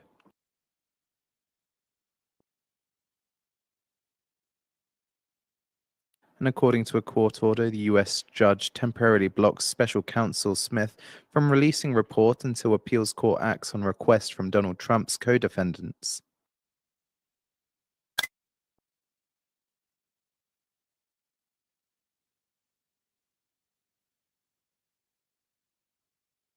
Trump says, I will change the name of the Gulf of Mexico to the Gulf of America. Did he just say that he's going to change the Gulf of Mexico to the Gulf of America? Did he just say that? He didn't just say that, did he?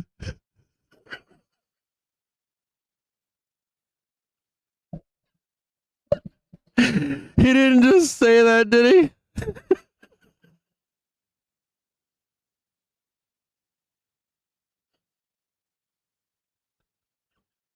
he? Gulf of America?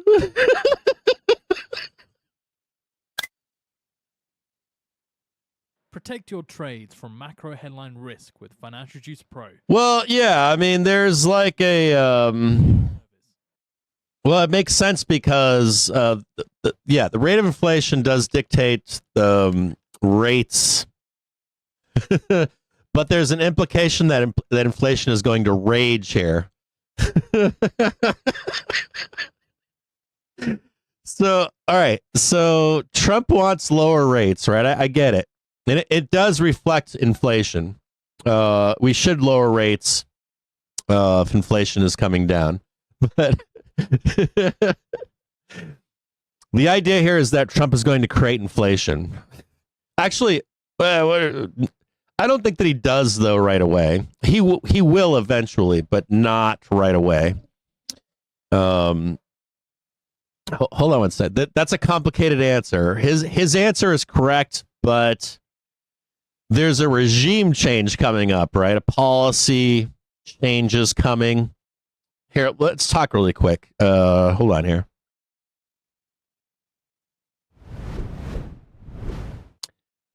This is kind of serious stuff.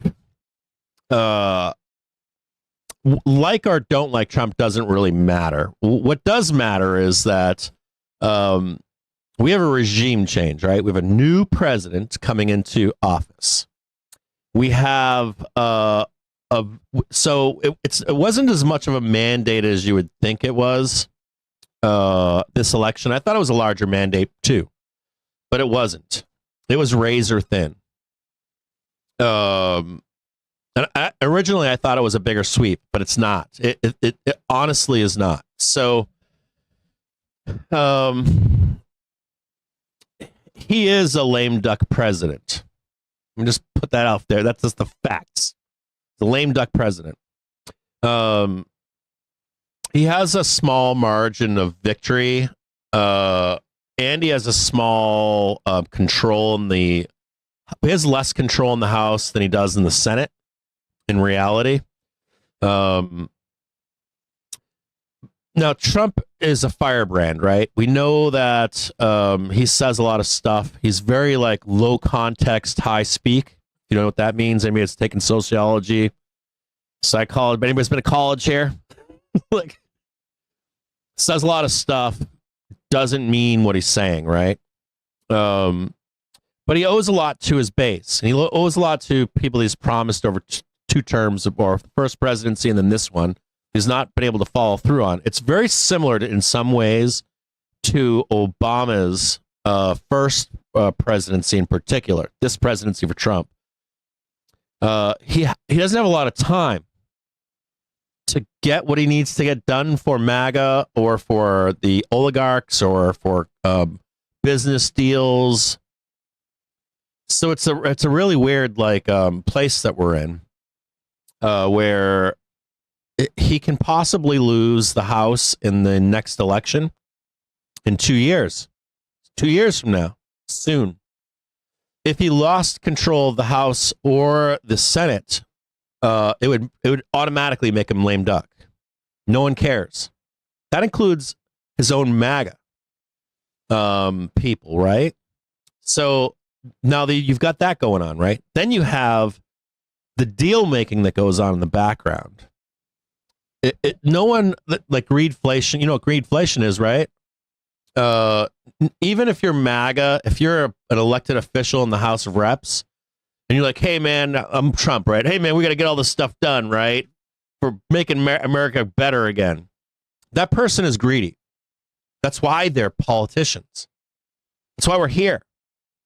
We're here because of that, right? We're all fed up with the politicians, right? But they're going to be there saying, no, I don't give a fuck. I am MAGA, but I want this and I want that and I want this. I want a deal. It's a very small window, believe it or not, before the next election cycle for the House and the Senate for deals to get done and for people to agree for what's going to take place and happen. And I say that about Obama because he got mired in having to concede and make deals with people the first 2 years of his first presidency. And he wound up becoming a lame duck, even though he served 8 years. He became a lame duck within the first 2 years of his first presidency. And we already know that Trump's a firebrand. We already know that he owes a bunch to his base. We already know that they're trying to do a refined MAGA once he's gone. We already know that he's got deal making going on in the background with oligarchs and business. Just had an announcement today about Saudi Arabia. Come on. So you've got this, like, you have volatility associated with policy change in a known deadline. Now, you'd like to see him, I'm not a Trump supporter, but I'll be honest with you. You'd like to see him, like, get everything done for the gray suits. That's the bond vigilantes and stuff for debt. You want to see him get tax cuts for the wealthy. You want to see the business deals be made. You want to see the economy as healthy as possible, as long as possible for the first, 2 years. And then pass some bullshit for your MAGA base before the end of those 2 years, before the outcome of those elections. So knowing all of that, right, knowing all of that stuff, you know that right now that the Fed and the Treasury and businesses and Wall Street are going to be watching closely what his real presidency is. Like when his inauguration, what am I going to do in my first 100 days? And so you want to know that stuff. Its impact and its policy impact on our economy, the business cycle, and on the stock market in particular. And it's not like you can't have those other things. This just might be later. Or is it in the front end? Which is it in the front end? Is it the business deals and the oligarchy in the front end, or is it the MAGA stuff in the front end? We don't know that yet, do we? Like Trump comes in and he's like, okay, deport all these people, and everybody gets 100% tariff. We rename the Gulf of Mexico the Gulf of America. That would send volatility into our stock market. I don't know if you know that, but it would.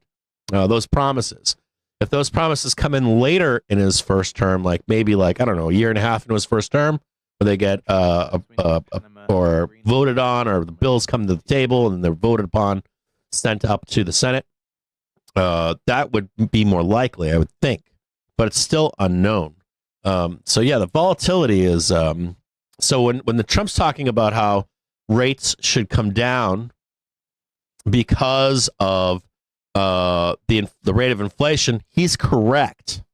But the unknowns from his inauguration in his first 100 days precludes any change of course at the moment, and wait and see to digest what his first 100 days are, because what his policy is in his first 100 days could impact inflation greatly or not. And if it doesn't, fuck yeah, let's cut rates. Let's cut some fucking rates. But if he does this craziness in the first 100 days, you might not be able to cut rates. You might have to increase rates, right? If spend, run a hot economy, they're not going to cut. So this whole regime change that's going on, I agree with Trump if he wasn't Trump. But it's Trump. So you wait and see. This is just addressing the Trump's point that inflation's coming down, rates should be cut. I agree. I'm not in a disagreement with that. But it's Trump and its policy change, and there's unknown unknowns. And that's the reality. That whether like that or not, or whatever that is, that's not like me being a Democrat or any of that kind of stuff. That's just the volatility and not knowing what the future holds at this point. So the wait and see seems more appropriate. Well, we're going to get more of this tomorrow, too. We're going to be, hopefully in those minutes, we'll get more information. Coming down right now, we had the low. We've got the doom. We've got the new bottom, slightly higher. This might be a nice dip to buy right here. This is pure craziness right now. I did find that humorous, though. I do find Trump humorous, absurdist, and so he's going to rename the Gulf of Mexico the Gulf of America.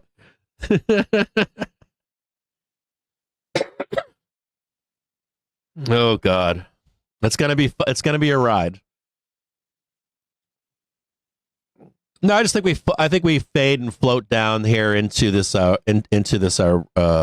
auction. You're likely going to get some doom into the actual auction itself, regardless of outcome.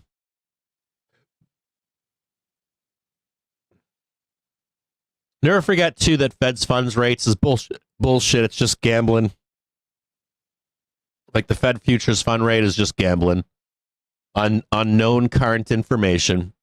We don't know what the future holds. We don't know what Trump's actually going to do. We need Panama and Greenland for economic security.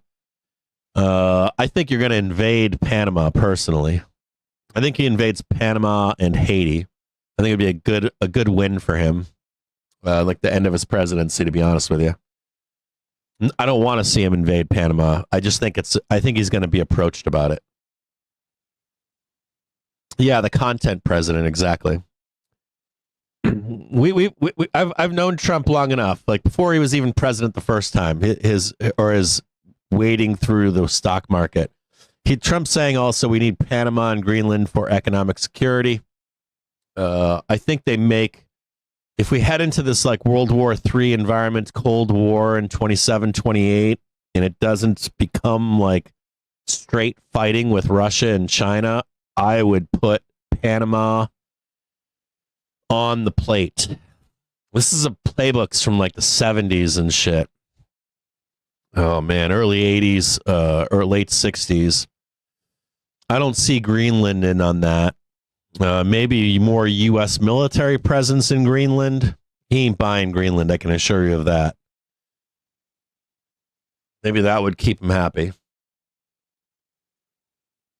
And I'm not talking about that. This has more to do with geopolitical stuff than the Panama Canal. This has more to do with China and Russia. Not quite stock market. Nice. Huang saying I would be delighted to go see Trump. We have a lot of growth to go. We also had Tim Apple yesterday say her met with Trump, donated $1 million. All kinds of deals going on right now. If you're a bull, you want to see that. Economic and military. You want to see him stay far away from the MAGA platform. Or at least for right now, you want to see that.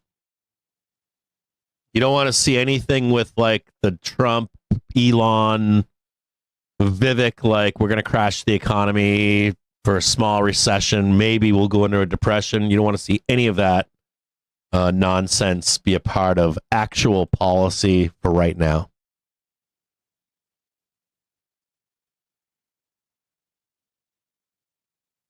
Maybe if you're a bear, you do.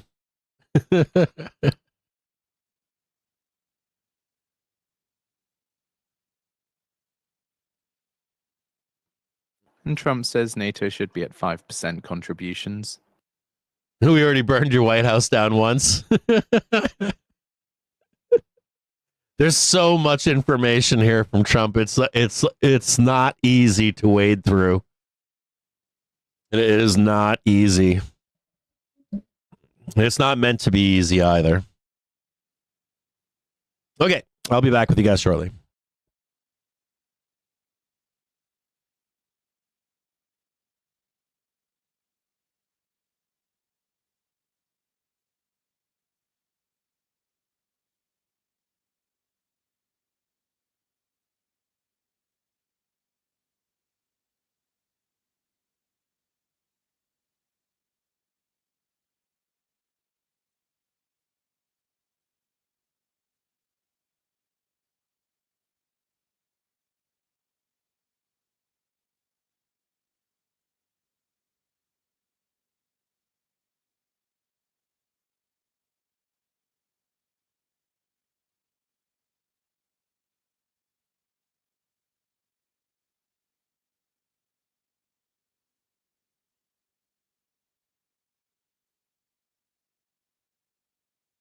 So Trump says he will make major pardons related to the 2021 Capitol attack.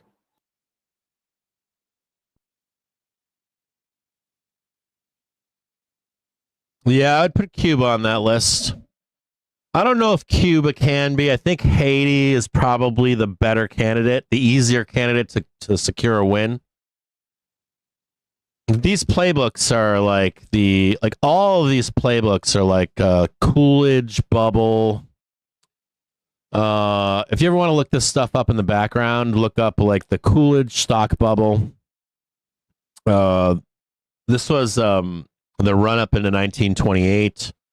Look up Hoover's tariffs, or just Hoover's end of presidency, his last 2 years of his presidency, and then do some research on the Cold War and how the flames of that war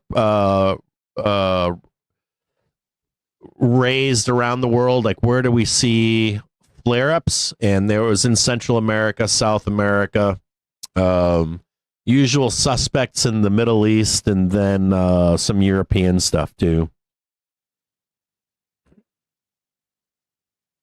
Well, you also have Mexico building their own canal right now, right? Isn't Mexico doing that? Heating demand this week. I think Mexico's building their own Panama Canal or Mexico Canal.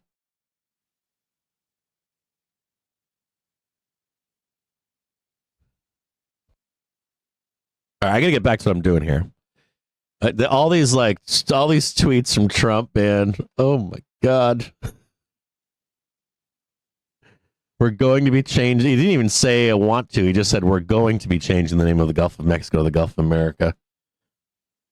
That's another ironic thing too. If you look at world maps, depending on the country you're in, you'll see there's all kinds of like killer map stuff. Like maps with fake coordinates, maps with name changes. People do that all the time. Size changes of their countries. I guess, yeah, you can do that.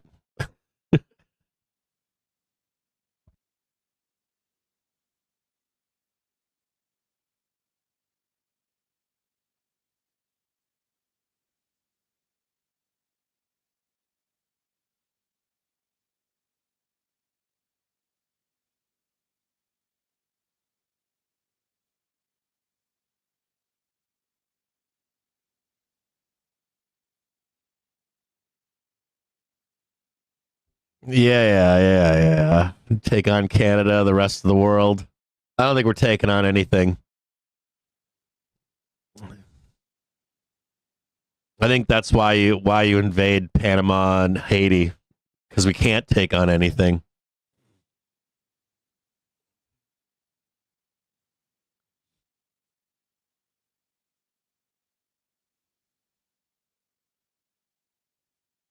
Did you guys read the Mitch McConnell isolationist piece from the Federalist? Anybody read that?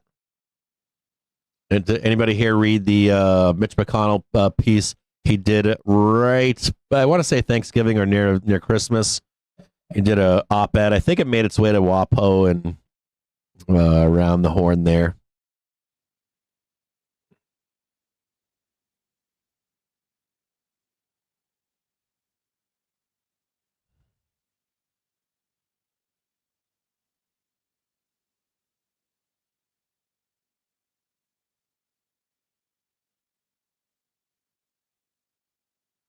Us leftists are funny. I served my country for 12 years in the U.S. Army. I'm a nationalist. I'm not an isolationist. I'm a nationalist. I'm actually more of a war hawk than you probably are as a Republican today. Republicans aren't war hawks anymore. That used to be a conservative thing. Man, politics are so weird today.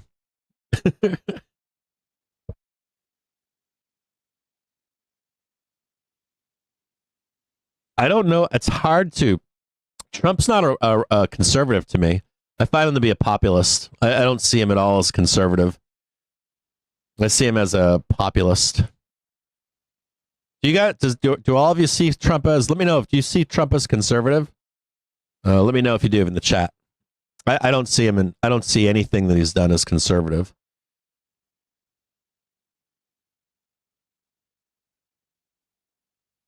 Trump repeating that if hostages are not back by the time I'm in office, all hell will break loose. Uh-oh.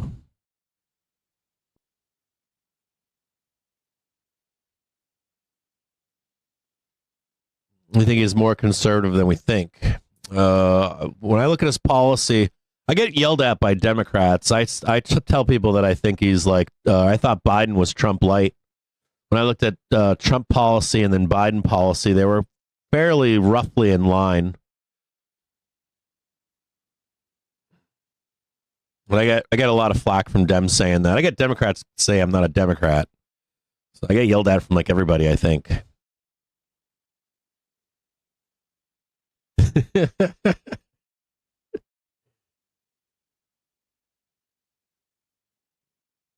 I don't know. I think I always feel like the old, oh, not the old. So our parties transform every 40, 50 years. You see transformation in our parties.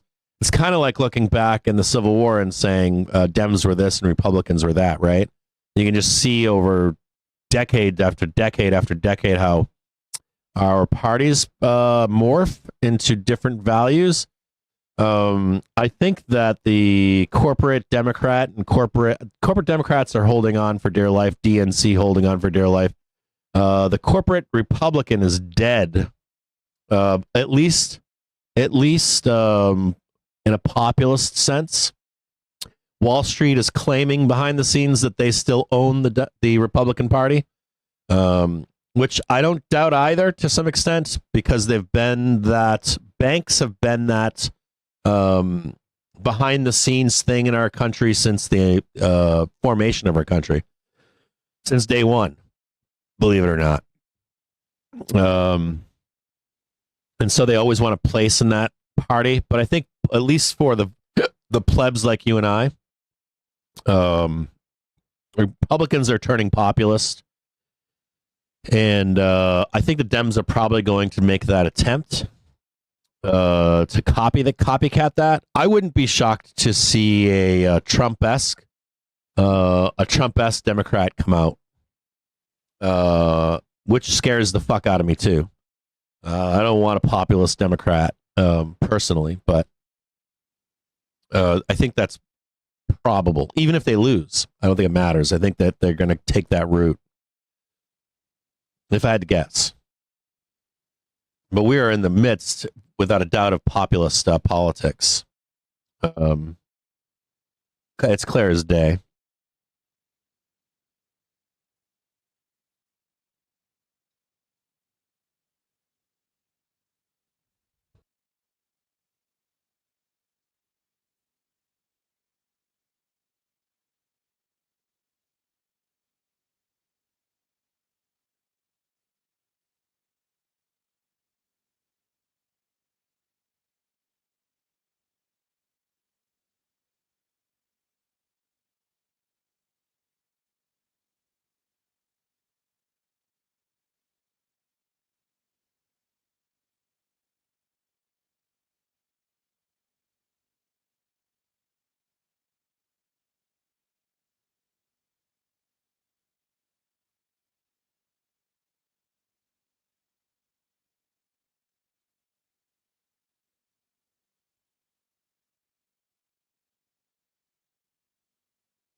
Let's see if I can jailbreak this.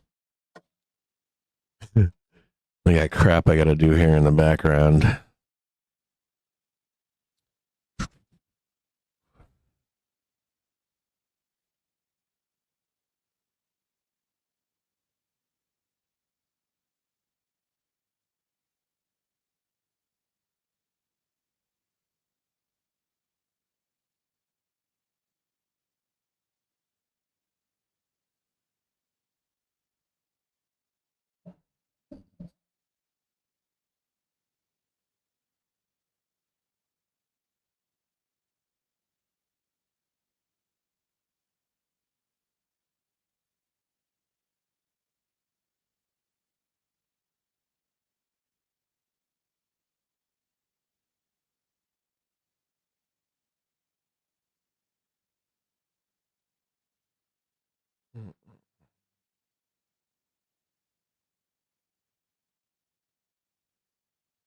See if this actually works.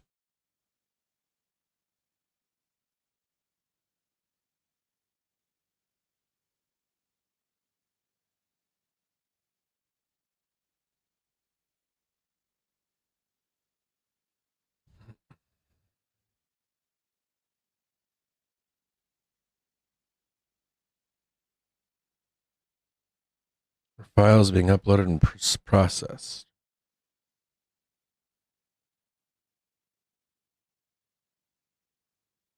Let's see if this works.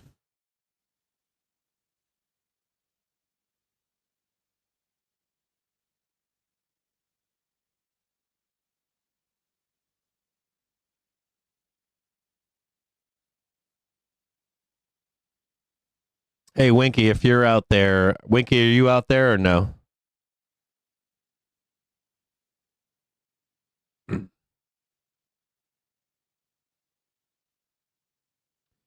Winky, if you're out there, can you check your email here in a few minutes?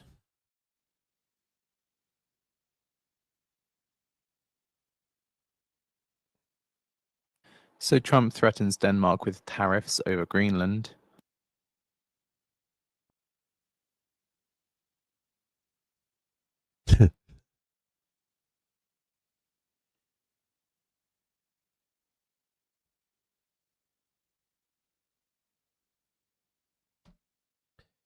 All right, let me know if you can open this.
And Trump says, I will announce Barr's replacement soon.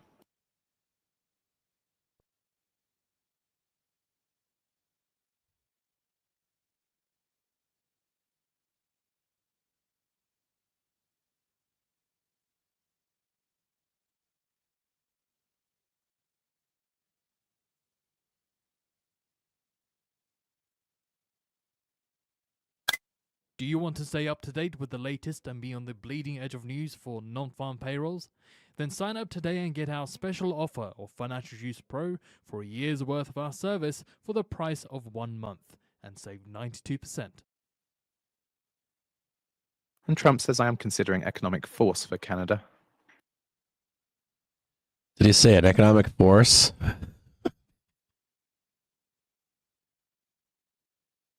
What did he say? He's gonna. Is he saying he's gonna do an economic army to invade Canada?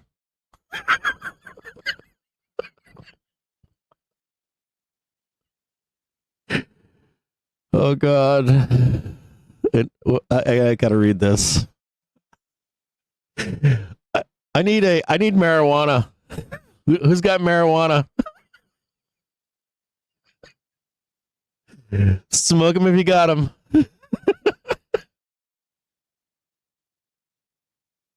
Did he just say like an economic force? Oh my God, I'm considering an economic force for Canada. Oh God.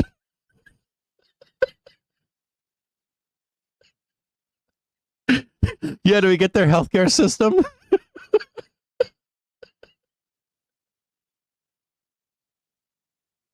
Oh God, he's on a tear. Trump says, we don't need anything that Canada has.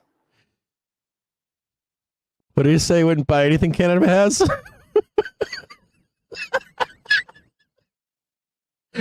But dude, what about maple syrup? The syrup must flow. Did he say he wouldn't buy maple syrup from Canada? It's the spice.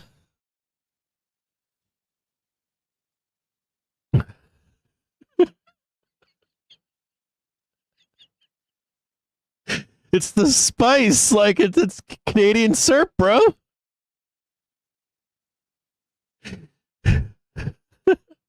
Wait a minute. I'm getting word now that that Michigan maple syrup is futures are spiking right now.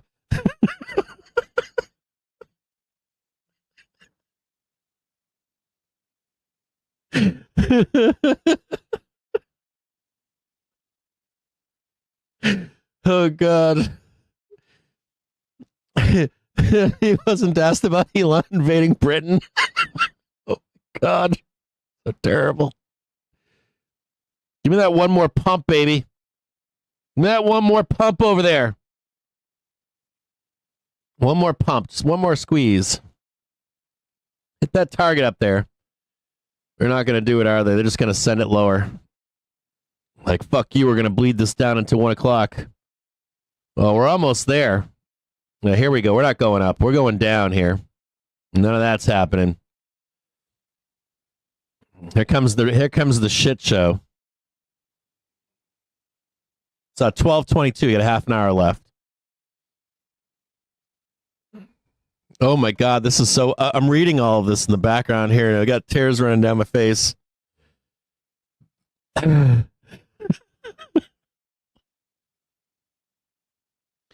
We don't need anything that Canada has.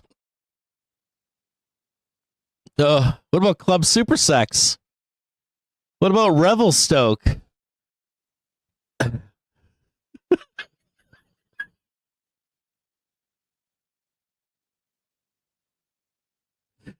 What about the other side of Niagara Falls? What about Terrence and Phillip, buddy? I'm not your pal.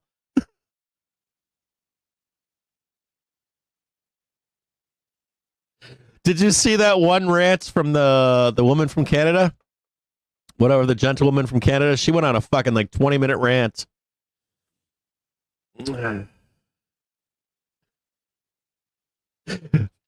For national security purposes, we need Greenland.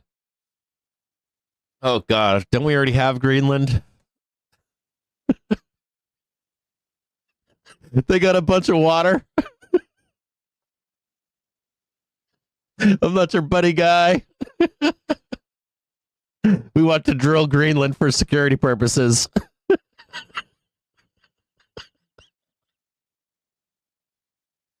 Oh my God. Oh God. I'm just waiting for him to come out and say something that's going to drop the market right now. Just something absurdist.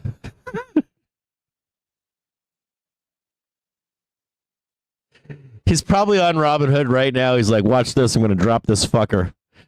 I'm going to say some more insane shit right now and just blood a big red bar right here. Then we'll buy the dip on Robinhood down here. It'll be great.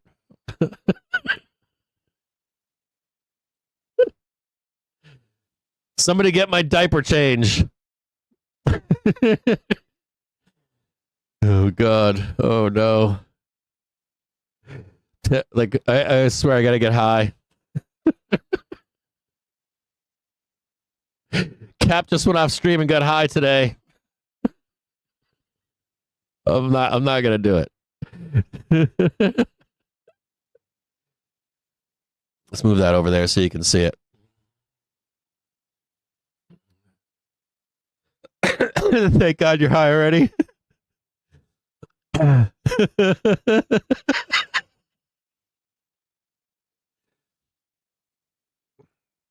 Yeah, I want to see a flush here. Just a quick flush. You got it right, Machiavelli.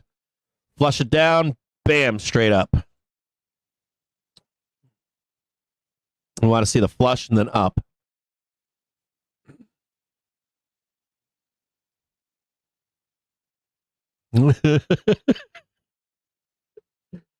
Oh, I don't even know how to comment on this stuff. Like,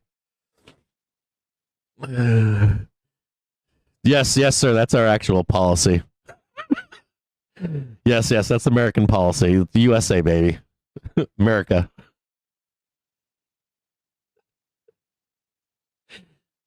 Yes, we decided to drain the Great Lakes. We filled up Texas with lakes. We now have Texas now the Great Lakes. We're putting the water on barges to Saudi Arabia because we got data centers in return.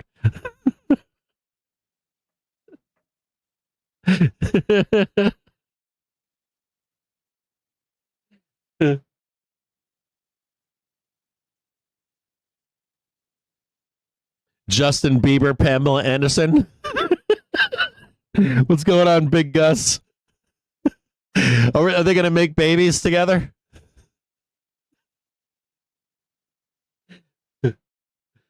Oh, God.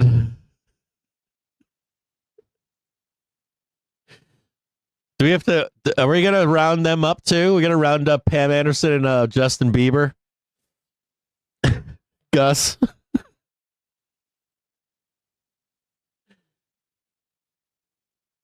Oh, God. They got them white girls. Oh, my God.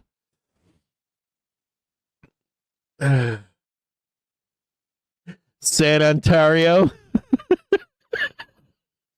It's not Ontario anymore. It's San Ontario. Oh, God. Oh, man. He's got the fucking fire poker out. He's fucking stoking the fire today. He must have had he must have had a boring morning.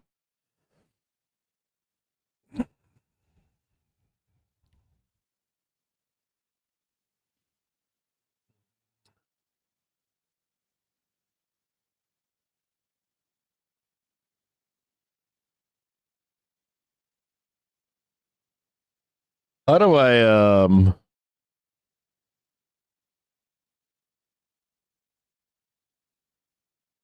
we're gonna get like the I think Big Gus was saying we're gonna get like the man bear pig. It's a little bit of weakness here in Spoos.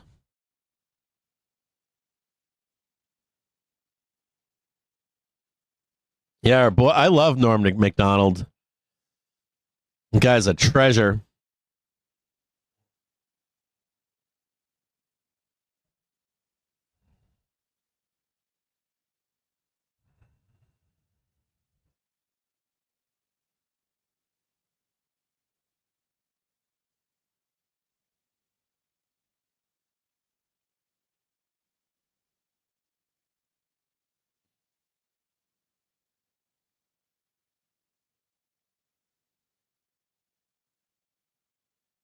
Yeah, he's a treasure. He's a treasure. What's sad is that he never got his he never got his like his real stardom. I mean, he did amongst the people, but here, I'll come on stream now. We've got it's 12:29. We've got a half an hour until the 10-year yield.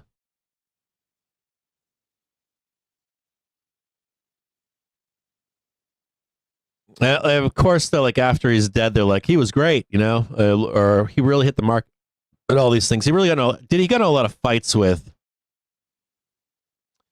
the hand that feeds, right? Because he was always calling out the hand that feeds, wasn't he?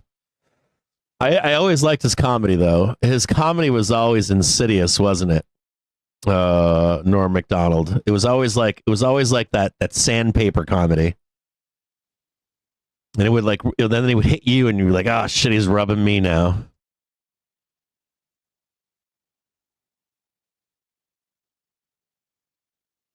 Let's check the 15-minute again.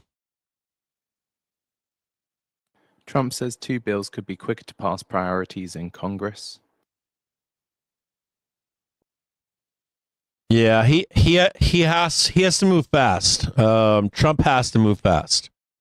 If you're MAGA, if you're a Trump supporter, if you're not MAGA and Trump supporter, He has to move fast. It was like his signature stuff he can wait on, but anything that's like not signature, he's talking right here about some signature stuff and then some yes, that target's still up here. A target hasn't left.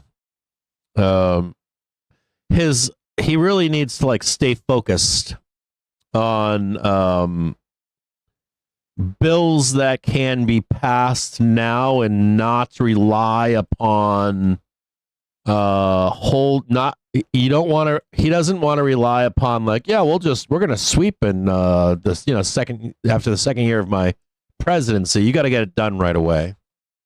You do not want to get hogtied. That is one part of our country. Our country is known for gridlock. Our system is known for gridlock. Speed bumps, gridlock. And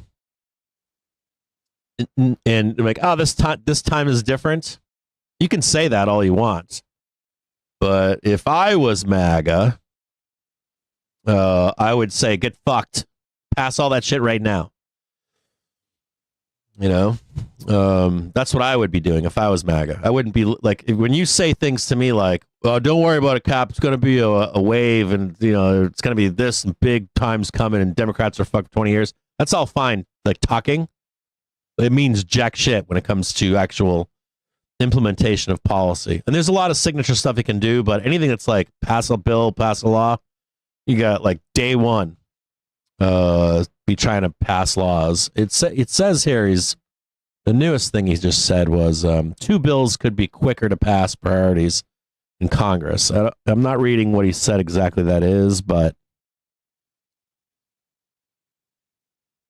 he needs to do like fuck the signature stuff like straight away.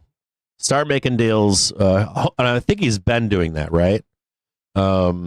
Meeting with members of the House. So he's got to be quick, and deals must be made. Otherwise, danger. You don't want to be like, you don't want to squander that first 2 years. Spy trying to climb higher here. Maybe we can get a nice squeeze up in here. Nice little, that 15 minutes is still valid.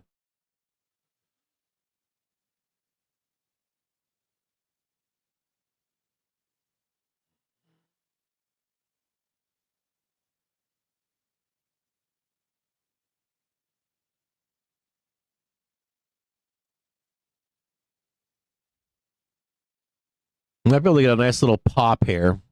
So anyone that was short maybe gets out, squeeze it up a little bit, wait for doom or no doom. Another note here too is if we get a pretty good grade on that 10-year, right, this market's going to fucking go vertical. So just heads up on that. I'll bring up that 10-year yield right now. So just note here, 10-year yield is coming into its prior high. It just traded 4.699, right? Its prior high was 4.717. If we don't get a higher yield today, right? If we don't get above 4.7, this market's going to move to the upside. So there is some gambling to be had in here. Protect your trades from macro headline risk with Financial Juice Pro. If you're holding short here, the thesis would be that we're going to go higher than 4.737. Velocity right now says we could go up there for a minute. So maybe it's saying that we could get the bloodbath and the up move. It's disagreeing with me saying it's going to squeeze here, saying that market's going to bloodbath, then come up.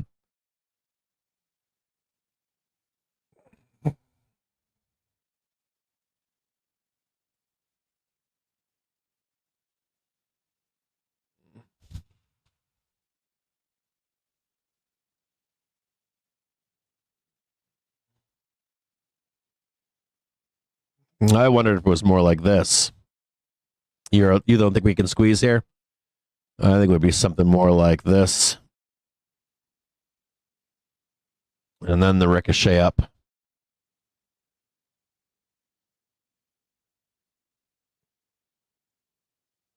Trump says, I just want to see an extension on the debt ceiling.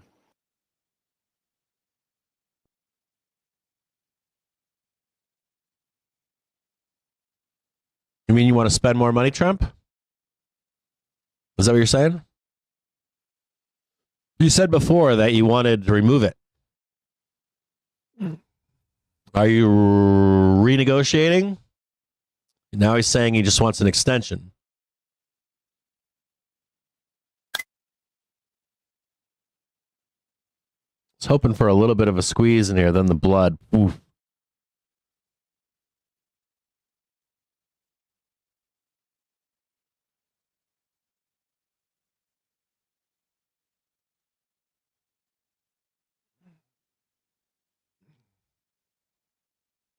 There's a 10-year yield or 10-year auction today at 1. We got a meeting tomorrow at 2, or not a meeting. We got the minutes from the last meeting tomorrow, which will definitely be under a microscope this time due to the way. So the verbiage, there wasn't much change. The press conference, right? Last rate decision, not much hawkish tone change. The presser was extremely hawkish in terms of rates and stuff. And also, the press conference at the last rate decision was a setup. So what they didn't put into the press release, it was most certainly set up with reporters in advance to ask specific questions or specific data to be discussed. So a more combative Fed than usual.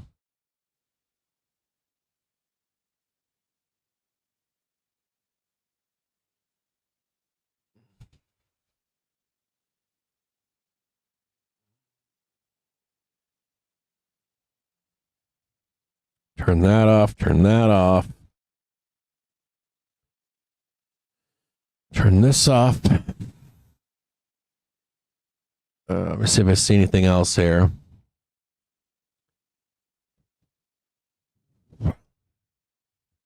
John Thune has been doing a fantastic job. 1-2 bill versus 1 bill. I can leave with it. I can live with it either way. Have me read some of this stuff about this bill.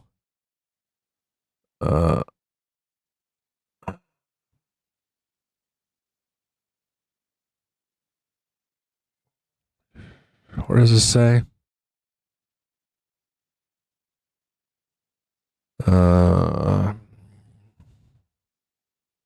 Just trying to read some. I'm on Jake Sherman's handle here. He's from Punch Bowl Social.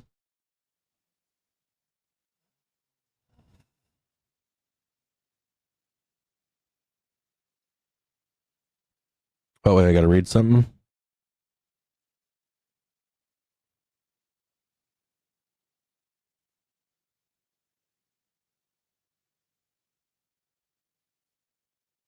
Okay.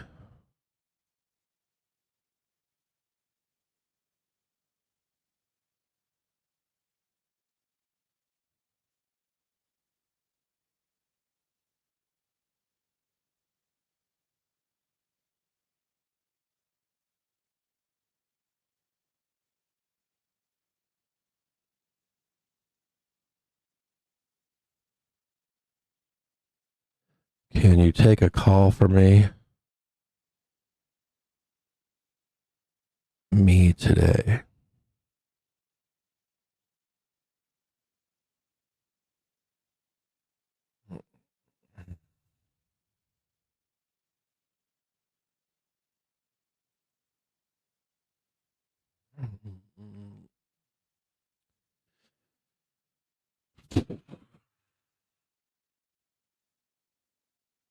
I need a couple minutes here. Give me like 5 minutes, okay, guys?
Fed bids for 10-year notes total $8.6 billion.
At 1 p.m. Eastern Time, we get the US selling $39 billion in 10-year notes, prior bid cover 2.7 and a prior high yield 4.235%.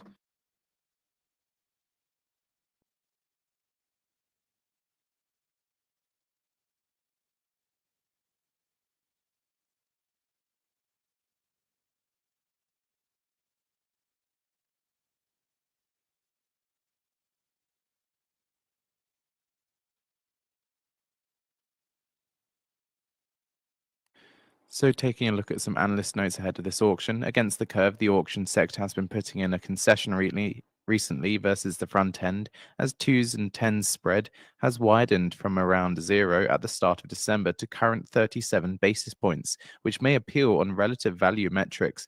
Against peers on the curve, the 7s, 10s, and 30s fly as marginally richer on the day, although remain close to levels seen around the December auction.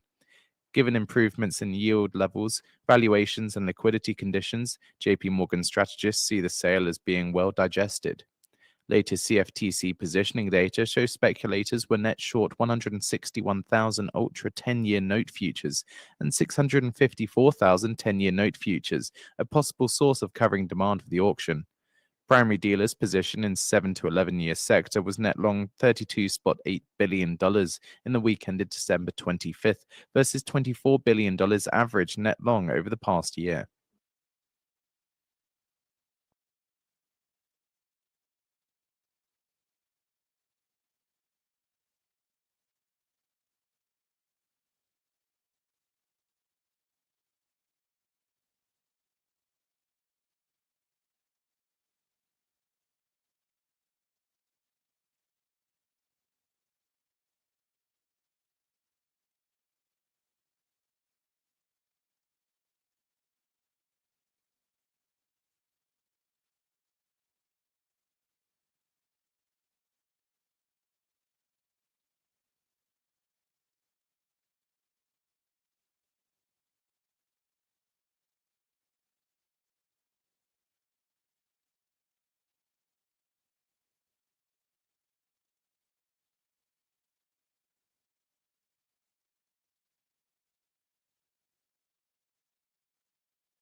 At 1 p.m. Eastern Time, the US sells $39 billion in 10-year notes.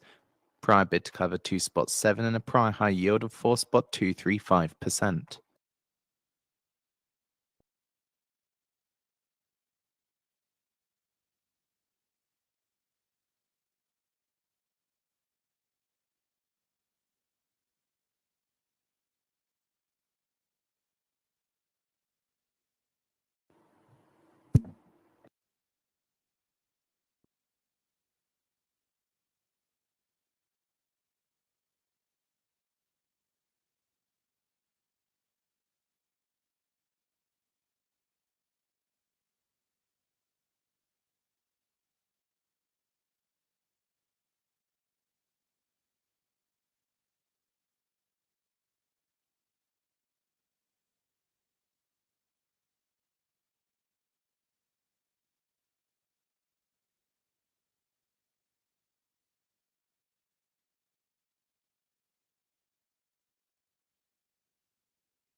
Shortly expecting the results of the 10-year note auction.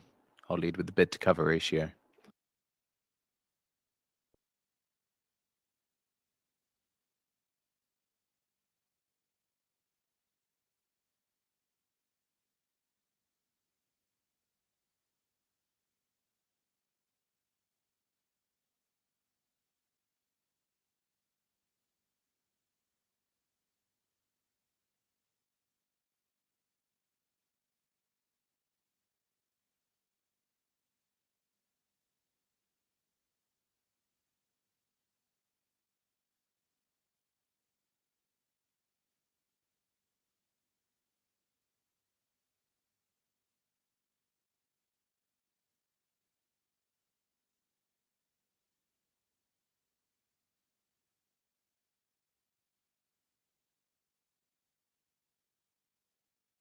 Treasury when issued 10-year yield 4.678% before the $39 billion auction.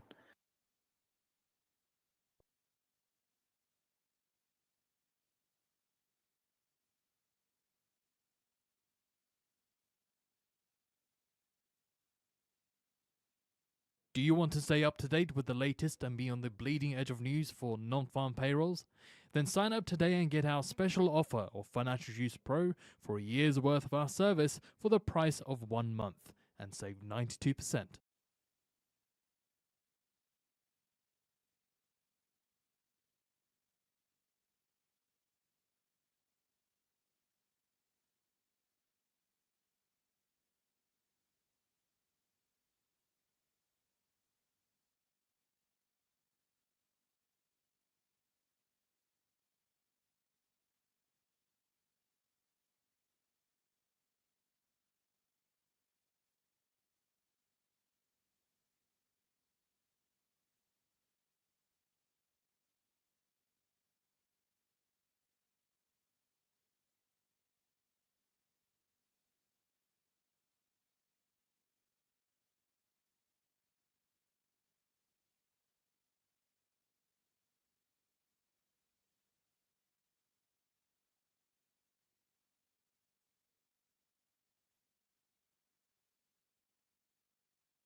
Bid to cover 2.53, 2.53, high yield 4.68%, 4.68%.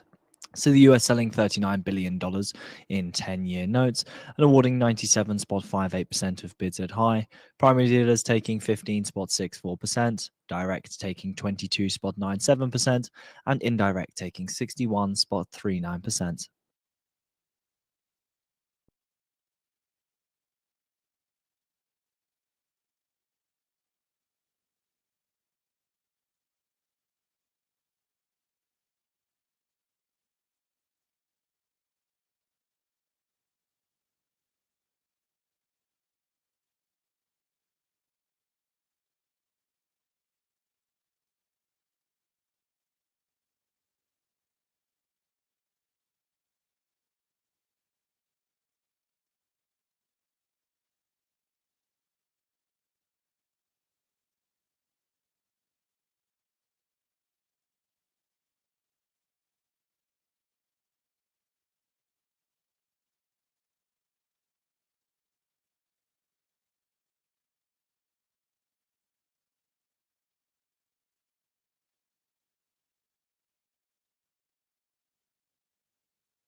Surely expecting the results of the Fed reverse repo operation.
$56 counterparties take $208.296 billion at the Fed reverse repo operation.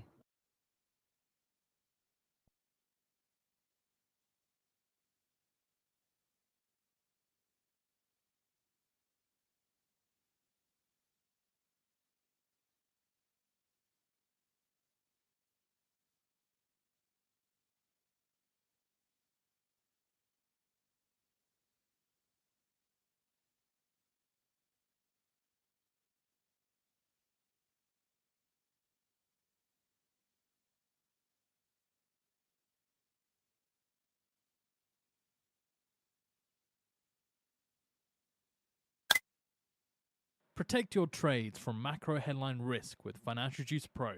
Now only $99 a year for our real-time service.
Apologize for that interruption. Hold on here. I had to take a phone call. I thought it would be later in the day, but my uncle needed to speak with me today. And I didn't have a choice due to his age. Let's turn this off here just so you can see it. See if we can take a peek at this. 10-year note bid to cover. Actual 2.53. The forecast was 2.7. A 10-year note high yield actual 4.68. Previous was 4.235. And they ran it up into the report at 1 p.m. Apologize for that. I've got some family stuff going on where over the holidays, I thought everything was okay, and it's not. And with some family members, and we're coming to a realization that my mom is very sick, and my family is in this kind of a not quite crisis mode, but trying to find out what is going on with my mom. Yeah, thanks. I don't know anything about how to deal with this, so if you hear me say anything that you think is maybe rash or brash or anything, please bear with me. It's more that I feel like I'm lost in the dark right now. I've never dealt with or have had this in my life as an adult, so it's new for me. So I appreciate your patience. But it's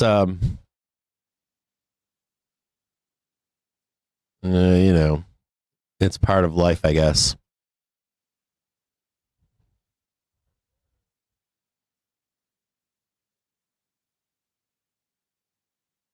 It's we think that we're going through dementia with my mom, and God,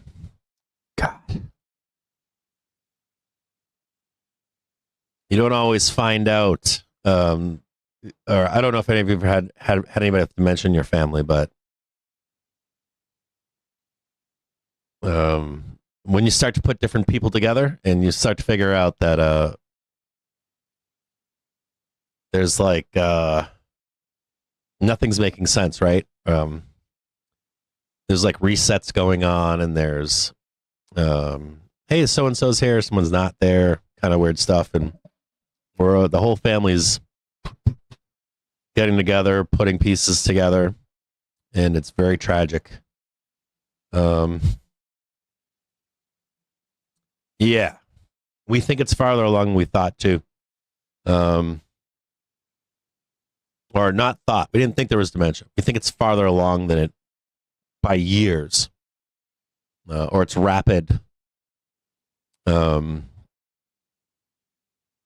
And there may have been, we don't know. There's a lot of like family dynamics involved in this too. So you don't know. Oftentimes with families, you don't get objective opinion. You get the story they want you to know. Right? Specifically with family, right? Family is kind of a weird, touchy subject, right? With people. So you get what people want you to know, or the version they want you to know, or whatever. And then, of course, it all begins to come out. And then people that have known my mom, I'm being asked to check on things that only I would know as her son, right? And then we have family members, her siblings from when she was young, and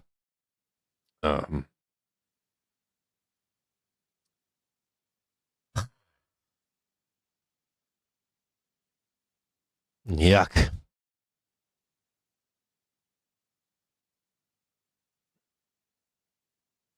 And it's almost like I want to say it's almost like the singularity, like checking with your friends and saying, "Do you remember this? Do you remember that? Do you remember this? Do you remember that? We're all on the same page here." Or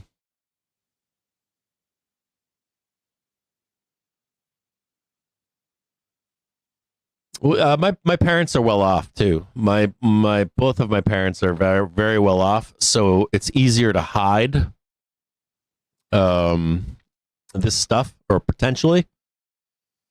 But there have been some incidents, and there have been some incidents too. Some, I don't even know. I can't say this stuff public, but like the crazy. We're right on the crazy train.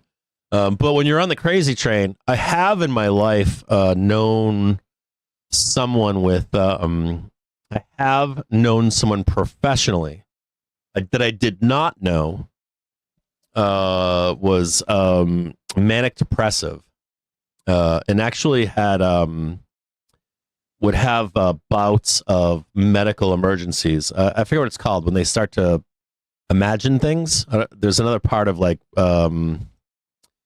What is it? What do I call it?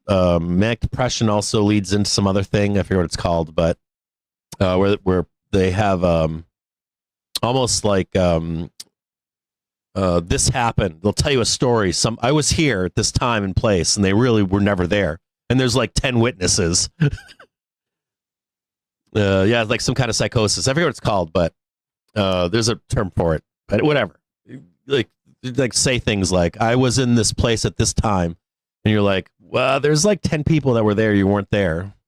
Schizophrenia. Exactly. They were schizophrenic.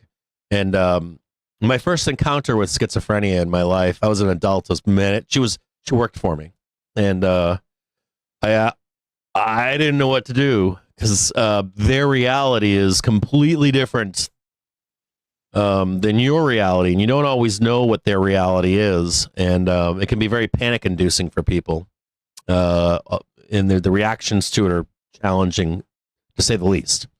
And we're running into that right now with my my mom, and then there's like resets in here too. So, and there's politics with family.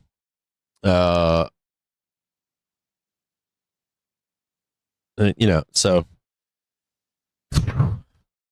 and of course I got to get with people that I know or have their faculties about them. They're older. I'm trying to be the voice of reason and the objective voice of what to do. Okay, so we got a little bit of a pump here, right? They still want this down. I'm telling you, they want this lower. So what time is it right now? It's so we got right now it's 1:37. Coming into 2:00, 2:30. They're not done, right? Bears love this stuff. Bond market loves this stuff. They don't care how good it is. I always say when it comes to like bond auctions, it's bad, or if it's good, it still turns bad. It's like not for you as a bull. It's for them. It's for bears to get. It's for fucking bears to get a chance. To get more down. So it's either a little bit of down or a lot of bit of down, right? It's one or the other. It's never like every once in a while we'll start squeezing. This behavior looks like it wants to squeeze. So I don't know if we get this down right now or not. Maybe we get the squeeze and then we come back down into tomorrow's doom and gloom. But they certainly want like if you're like a market participant or a seller or you're someone from an institution, you want the best price possible. So, and you'll use any excuse to get there. You don't care what the news is. You'll turn it into news to get lower. So, and you've got the first chance was this morning and then this afternoon. And now tomorrow they're going to have the minutes. And then Friday they're going to get NFP and unemployment and, anything to fart, right? Trump, whatever we can get. Trump tweets, Punch Bowl tweets, Bloomberg tweets, whatever it is. Tweets, DMs, posts, all that kind of stuff. Otherwise, there's not much going on here, is there? It's just like, let's get it lower. Anyway, however we do it, let's get it lower.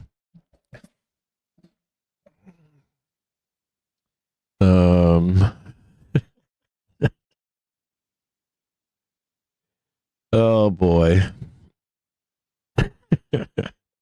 Sorry, I'm looking at some of the news here in the background. Yeah, Trump farting on a snare drum, whatever they can get. Any volatility, we'll take any volatility possible. It's raining. Let's drop the market.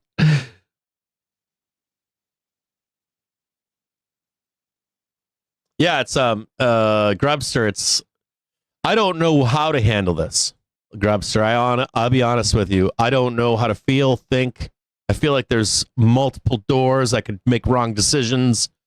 I don't know what I'm doing. I probably need to, truthfully, I probably need to speak to my attorney, and I probably need to speak to maybe a psychologist or something. Maybe they can give me guidance or some kind of mentorship on how to deal with this. Because I don't know what I'm doing. I have no experience with this. I'm reaching out right now to older family members to try to gain some perspective on this from people that have been through this with their own parents. Because I have no experience with this. And to be quite honest, I don't want to get involved either more than I have to. I'll leave that to family because you got to remember these are family dynamics. I have a large family, so there's like family politics and people that want to do certain things, and I really don't want to get involved.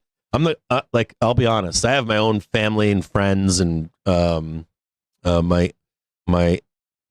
immediate family, my extended family, and friendships are a group enough for me, and so some people in my family, of course, take the role of keeping that insular extended family, and they want that power, right? I guess I would call it power and whatever it is. I don't want anything to do with it. I'm just like, can I give you some money? Can I give you support in any way? Anything that I can do. And the other part of this is that my father is wealthy, so they don't really need my money. No, I don't think that he does.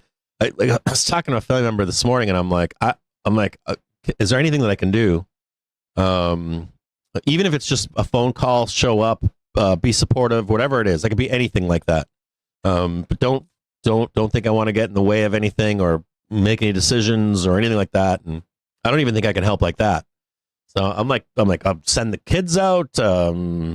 Anything I can do at all. And they don't, of course, trust me. They're like, this is my fiefdom and your fiefdom. That's your place and this is your place. And I don't want anything to do with it. I guess I think I might be seen as a threat too to that. Mostly because I've never wanted the power. Never in my life did I want any of that kind of stuff. And I think there's always that, like, the estate goes to me, and I've told my siblings years ago, like, I don't want anything.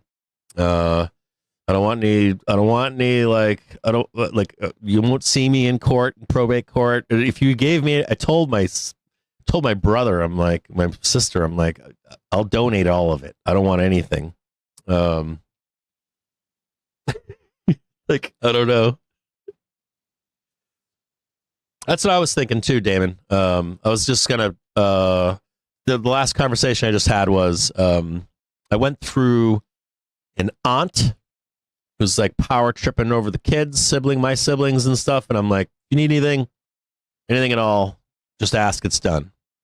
I was like, if you want my kids to come out and spend time with them while they're still lucid and stuff, and anything at all that I can do, just say the word, it'll be done. No questions asked. Stay out of the way. Don't want to be in the way. Don't want to be involved. Like, because there's even older people involved in this. There's like multi-generations involved in this at this point. And I got enough of that in my own life. I got enough going on, responsibility going on, where I'm not fucking sitting on a porch all day long and have nothing better to do. Right? Are you right, Damon? Like, yeah. No, I said I'd come see her too. I said that too. I spoke to my mom yesterday. I've been speaking with her, but yesterday I spoke to her, and it was fucking bizarre. No, not in a bad way. There was some serenity there with my mother too that is unusual. I haven't seen that since she was very young.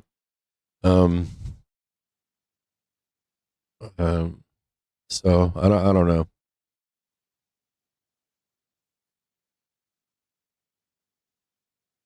Well, my children do the same to me. I don't know. I think generationally, I was just talking to my uncle about that. So I was just on the phone with my uncle just now, and We're talking about generational differences from generation to generation, and how we can see, like, through 4 or 5 generations, just changes in our family. We can see, like, just generational shifts. Will my kids do that to me? I don't know. I think it'll be different. I think when I look back, when I recall when I was young, my great grandparents were alive, my grandparents were alive, my parents, things were different then too. Different things happened. I think kids are getting better. I don't know. My kids and I are very close, much closer than my parents and I were. But I was an oldest kid too, and they still carried baggage from growing up poor. Like my dad, right, was so poor that my grandfather worked 2 jobs. They had so many kids that they would seat 2 seatings of children to eat at the table. So 2 waves of kids eating dinner, right? And then he would come in and have dinner alone. When my father and his brothers and sisters became teenagers, my grandfather put locks on the kitchen cabinets so they wouldn't be eaten out of house and home. So this is drastically different ideas of what a parent-child relationship is. And then, of course, my dad having to navigate that. And then, of course, me navigating it with my kids. I think it can get worse or it can improve. I think it's improved, at least in our family structure. It has over the generations. Yeah, lots. I had so you ready for this? My dad came from 12 or 13. I can't remember. 12 or 13. My mom came from 9. I think it's 12 or 13. I think 12 one died, but I'm not sure. And then my wife came from same thing. Her parents came from huge families. 13, I think even 14 and 15 in one family. Massive families. Our families are fucking huge. Like, I mean, huge. Huge. And then you combine these 2 families, we have family all over the world. Within one or 2 generations, like a cousin, like I think at one point I counted 140 first cousins, something like that. 140 in my generation. First cousins.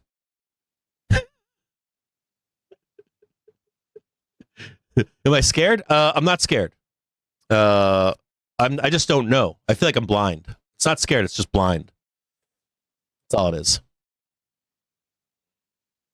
Yeah. 140. That's me. Dude, my wife comes from like 120 or 130 or something like that. Massive families. Massive. No, they're not at that point. My mom is at a point where she needs to be institutionalized. My mom needs to have 24-hour care or 24-hour care there. We're beyond that. That's the thing. We're at that point. She can't escape it at this point, which sucks.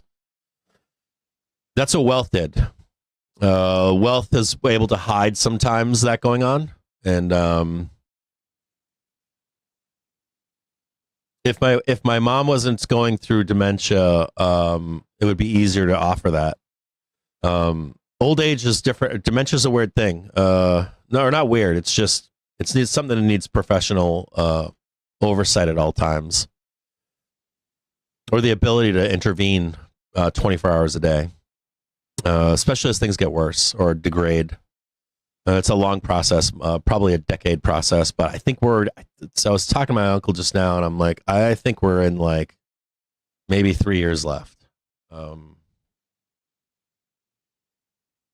And this was unknown, undiagnosed, or known to a lot of the family.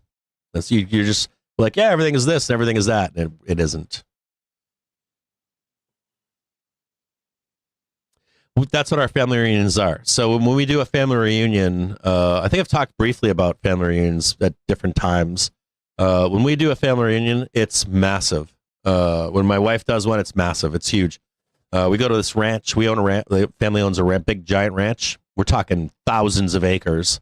There'll be like 500 people there, 600, 800, something like that. They have bands there. They have big meals.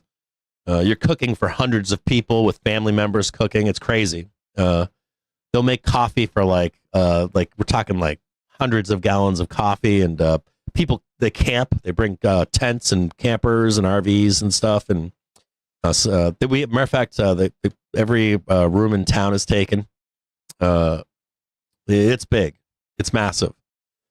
Of course, this is my mom. Now it involves me because my mom and I'm the firstborn. So they're including me in this, and something where I haven't been an active part of my and my sister and brother are closer to my mom and dad. Like, they stayed, I went away to do this. I'm living back near you and raising kids near you and that kind of stuff. Whereas I traveled most of my professional life. I was all over the fucking place, and kids in tow, wife in tow, that kind of stuff. I didn't stay. Like, if people go to like war, they go to college and they move back home. I didn't do that. And of course that excludes me from a lot of the politics that take place when things like this happen.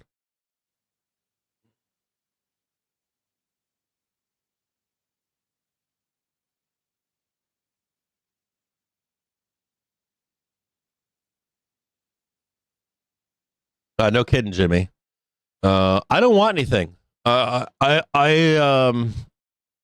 It was really weird when I was younger, right? It was kind of like I was firstborn, so there's a lot of expectations. The expectation is either that you're going to be the new leader of the family, or you're going to go off on your own and resow the James family as a firebrand of our family, right? It's one of those, you have those two choices as a firstborn, or at least in my family you did.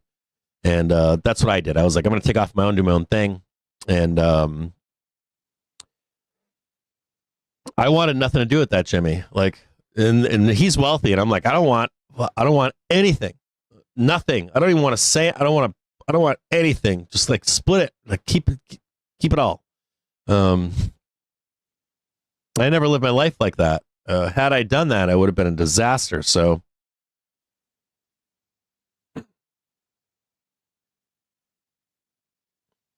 it's what it is. Gulf of America.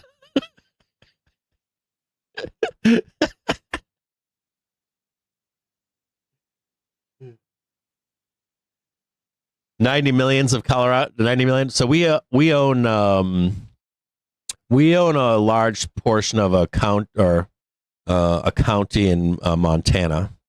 I don't. They talk to different family members over the decades. Like, do you want to do this? Do you want to do that?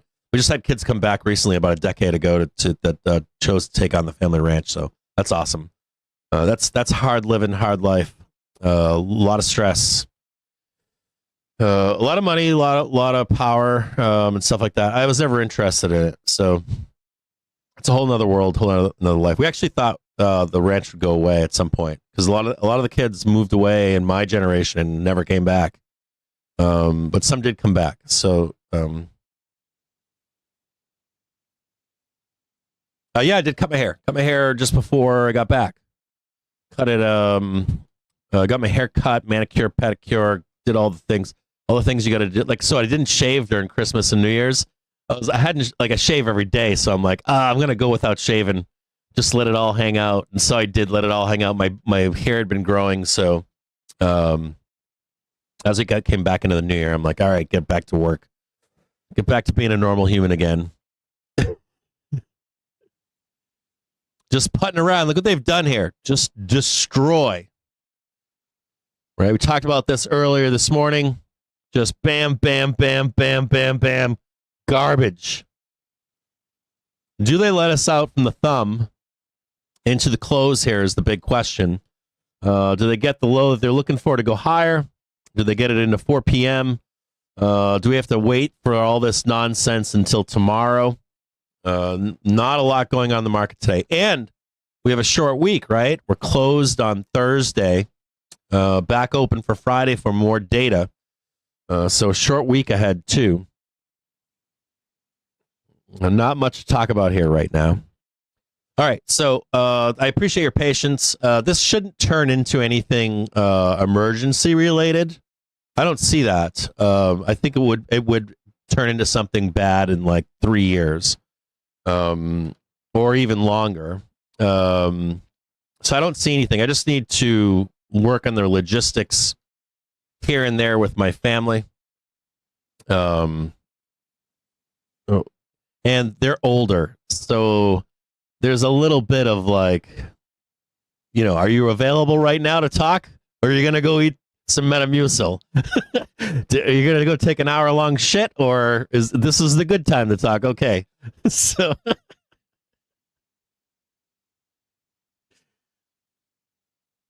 Thanks for the looking good haircut. Yeah. This is how I used to normally wear it right about here. Brush it back and but I let it grow long. Like past 3 months, I let it put on I put like 3 or 4 inches on, and that was with curls, so it's probably even longer. I went skiing and shit and did all that and had some free time, and so let it all hang out, and I was like all hippie and all that kind of shit. And I'm not quite hippie, but more like whatever stupid shit I tell myself. Whatever conceited fucking internal monologue I got going on to make myself feel good. A perm. This haircut actually looks pretty good. Actually, I think I look good in this haircut. My wife and kids say I do. I'm on this like thing too. Like I'm not eating bad shit right now. I'm not consuming bad shit. So I got like a lot of I got like New Year's Eve. I was like, I'm gonna detox everything for a month. I got like this, and then my family shit going on, and I don't know.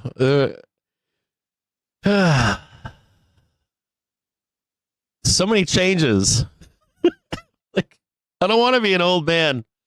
I do not want to become an old man. I do not want to become a statesman, family statesman.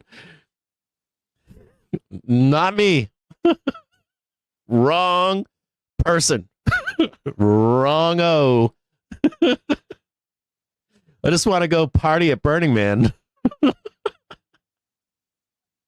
1+ for a perm.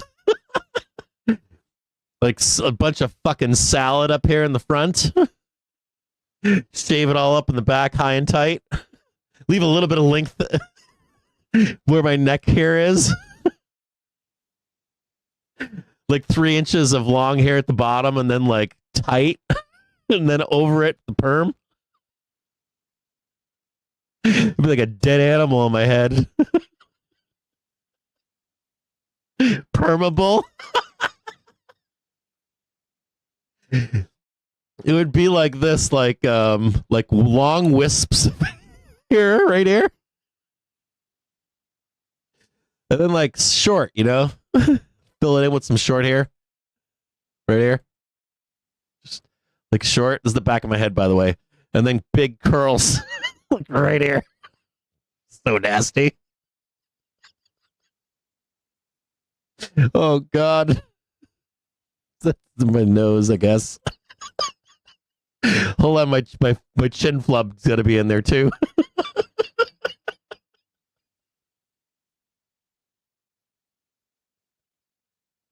What are you doing on the stream today, Cap? Talking about triple layered broccoli hair on a middle-aged man. I'll probably get arrested. I could go out somewhere. Stay away from the child, sir. Put down the broccoli cut. I mean, please, just dump it. Dump it. Dump it, dump it, dump it, dump it. I want to buy a dip.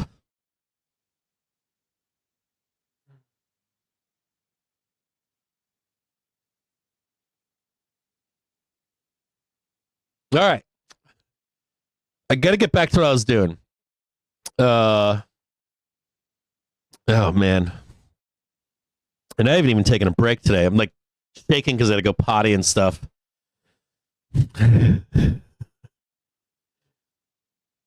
I actually haven't left the chair yet this morning because of my trying to work on this fucking year outlook. But a couple things. Let's just take a breather really quick from this 1 minute chart. Let's take a quick peek. So let's go to trigger screen. Let's get off here for a minute, okay? From underneath the microscope here and take a quick peek. See where we really are. So I think there's still potential here for this, like a squeeze here between like now and the close. Just this is still all valid here, okay? Nothing's changed between now, yesterday, today. But I want you to like still consider, same as yesterday's close, like consider that like ramp up here. More down to come into the 2 p.m. or I don't know if it takes till 2 p.m. It could be 11:30 tomorrow. But they are still looking for more down. That's my point here. Now, if you had to buy the dip place, we got down to, let's delete that, get that out of here so we can see what's actually there. See what this is. You can see it better. I don't know. What the fuck? Double line? Did they make double lines? Okay, so let's talk about targets, okay?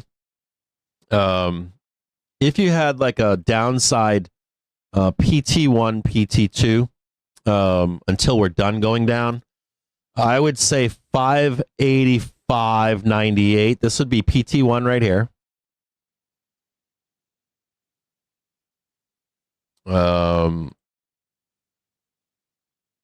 PT1 right here, okay? PT2 would be this 581 here. We talked about percentages yesterday. This PT1 is a high percentage now. It was like 15% yesterday. Now it's at like 35% chance of us going here. Gets less down here to this PT2, and like a 5% chance of a bloodbath. This will depend on the outcome, of course. Where's that fucking number over there? This is the one that I'd really like at this point. But this opens a door for the end of the market, too, as we know it. Not now, but way down the road. So I'll be watching that one really closely down there. And you should be, too. I will be. You should be. We're not there yet, so it doesn't really matter. We should begin to squeeze higher, but I want you to pay attention to this cluster up here and that target up here. So I'm open to this like move higher, maybe to the target, but then right back down again, okay? So just like scaling out a little bit, right? Breathing a little bit for a 1 minute time frame. And it's still here. This is a 15-minute, and you can still see it's still here. See that big gray box? It's still looming up here. We didn't hit it earlier. We didn't hit it back here. We've had our first move up, right? We got our first move up. They told you, fuck you, no, we're going to pin you down into it. We had the auction, still no go up there. So we're still waiting and looking for that. Still big waiting game. Hold on, get rid of that. And we're still looking for that PT1. This is that PT1 down here. It's way over there, but that's where it is. So you can move all this over. Still waiting for that squeeze higher. Hit that target. However long it takes to get down there and all that kind of shit over there. We can keep moving this over or whatever, however long it takes, as they drag this shit out. Dealers are doing this, by the way, too. It's mostly dealers in this at this point. So we'll go back to a 1 minute basis, and expectations still to the downside into tomorrow. So if you're like planning for what to expect into tomorrow and Wednesday, either by morning, by 11:30, whatever. If it's today, I don't care if it's today. I don't give a fuck when it is. But the expectation is more down. Okay, 585.98 is PT1. How long it takes for us to get there, nobody right now seems to know. Market is very illiquid right now, and they want lower prices. So we'll wait until they can justify it. Maybe take the hedge off, let it come off here into the end of the day, and then put it back on again for more pressure to the downside. So I'll be back with you guys here in a little bit. I'm going to take a quick break. I got to go potty and stuff. I got to lift some weights. I haven't lifted any fucking weights today. My dog is getting old. I haven't been able to walk him in the morning. I got a lot going on. A lot of stuff is like coming to a head. I don't know if it's holidays, end of year. Everybody else has fucking shit they need to do. I don't know. I don't know what the fuck it is. Like, everybody else has got their own story. They're writing for the holidays or the new year. I don't know. I got a lot of family. My dog, it's like, I'm getting old. I'm dying. I'm like, oh, fuck.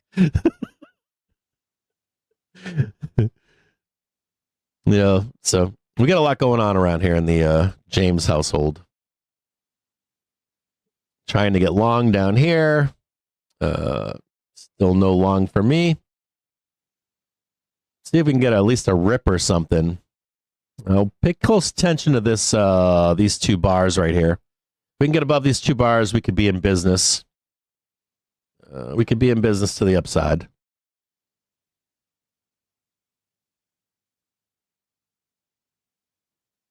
And this gets lowered too. Even the expectations go lower now. Target goes lower as time passes. Now it's 598.40. Oh no, I guess that's the same place. That's the same place. All right, I'll be back with you guys in a bit.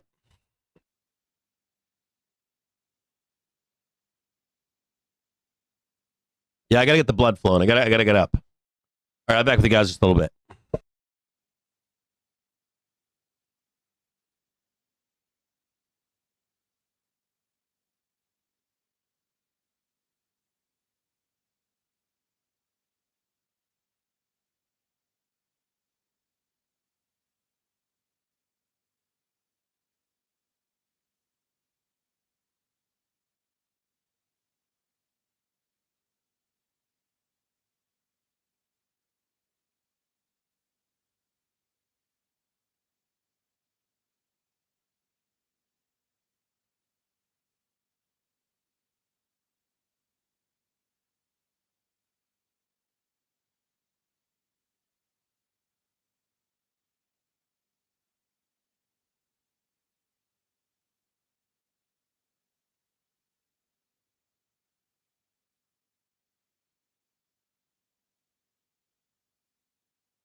Canadian Foreign Minister says Trump's comments about Canada show a complete lack of understanding of what makes Canada a strong country.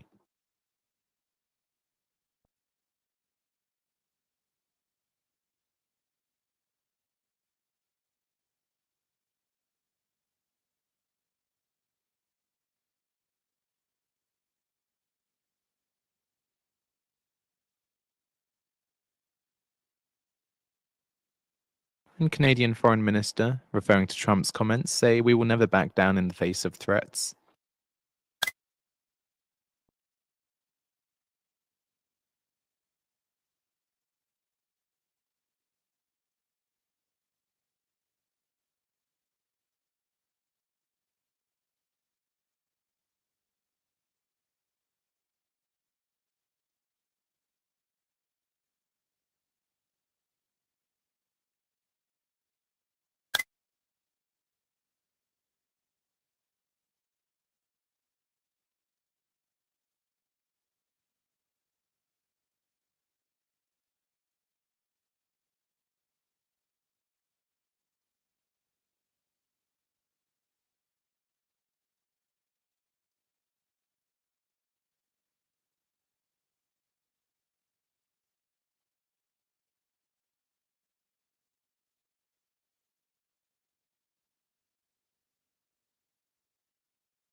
So Trudeau says there's not a snowball's chance Canada becomes part of the US.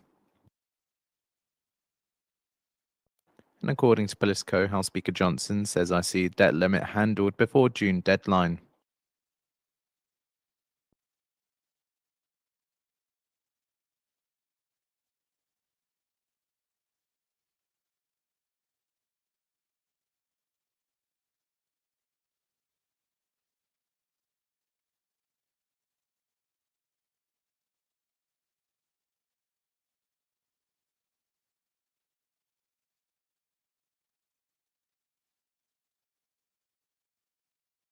Do you want to stay up to date with the latest and be on the bleeding edge of news for non-farm payrolls? Then sign up today and get our special offer of Financial Juice Pro for a year's worth of our service for the price of 1 month and save 92%.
NYMEX diesel February futures settle at $2.36 a gallon. NYMEX gasoline February futures settle at $2.22 a gallon. NYMEX WTI crude February futures settle at $74.25 a barrel. That's up 69 cents or 0.94%. And NYMEX natural gas February futures settle at $3.44.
Brent crude futures settle out at $77.05 a barrel. That's up 75 cents or 0.98%.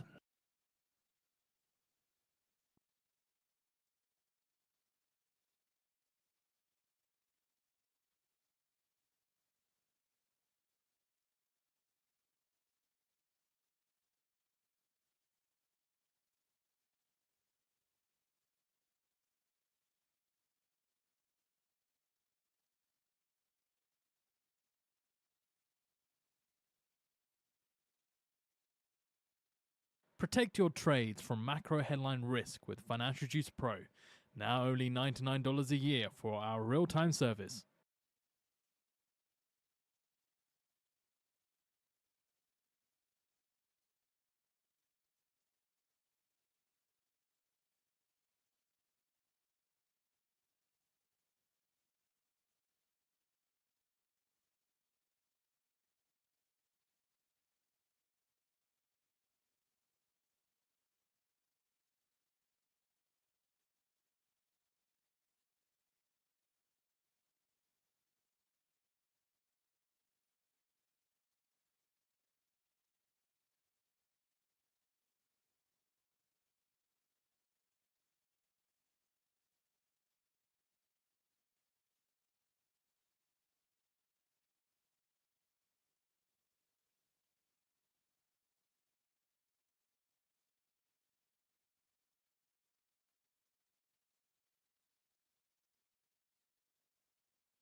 Just a warning here where we are. Watch very closely. This half an hour trigger is about to cross the hourly trigger. We also have another cross on SPX coming up. The half an hour trigger is coming down into the hourly trigger.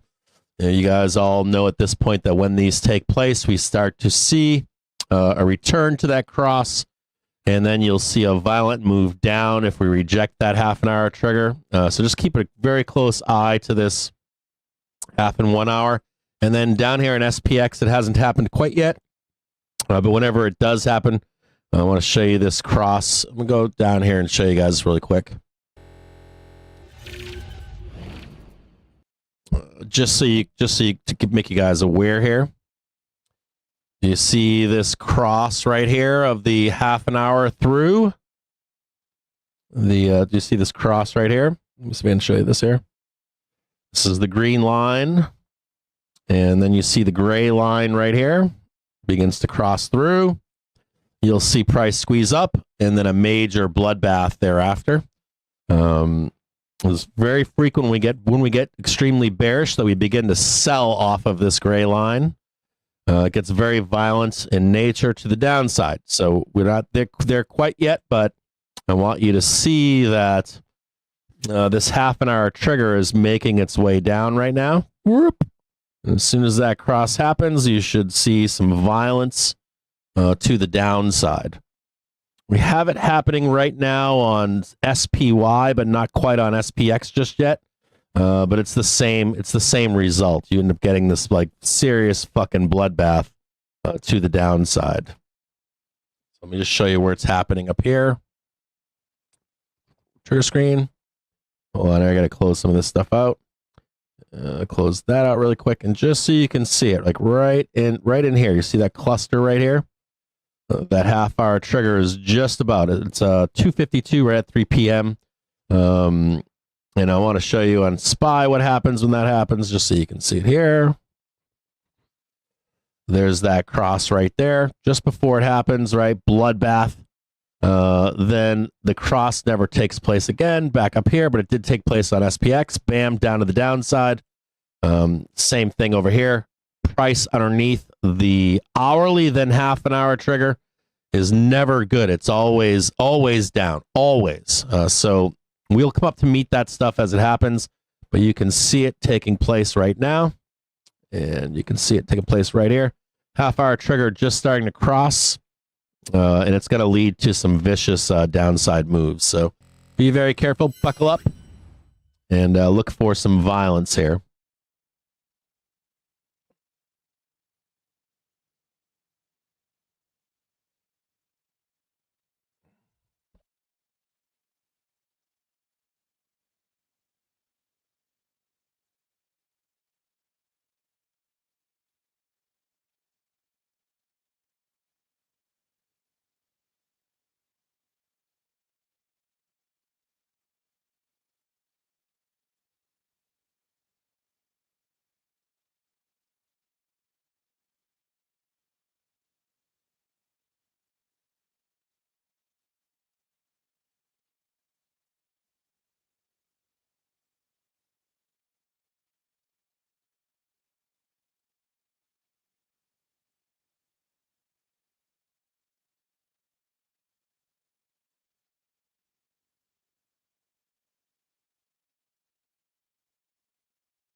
Voice news disconnected.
Let me come in here and read some of this stuff to you here. I'm looking at in the background.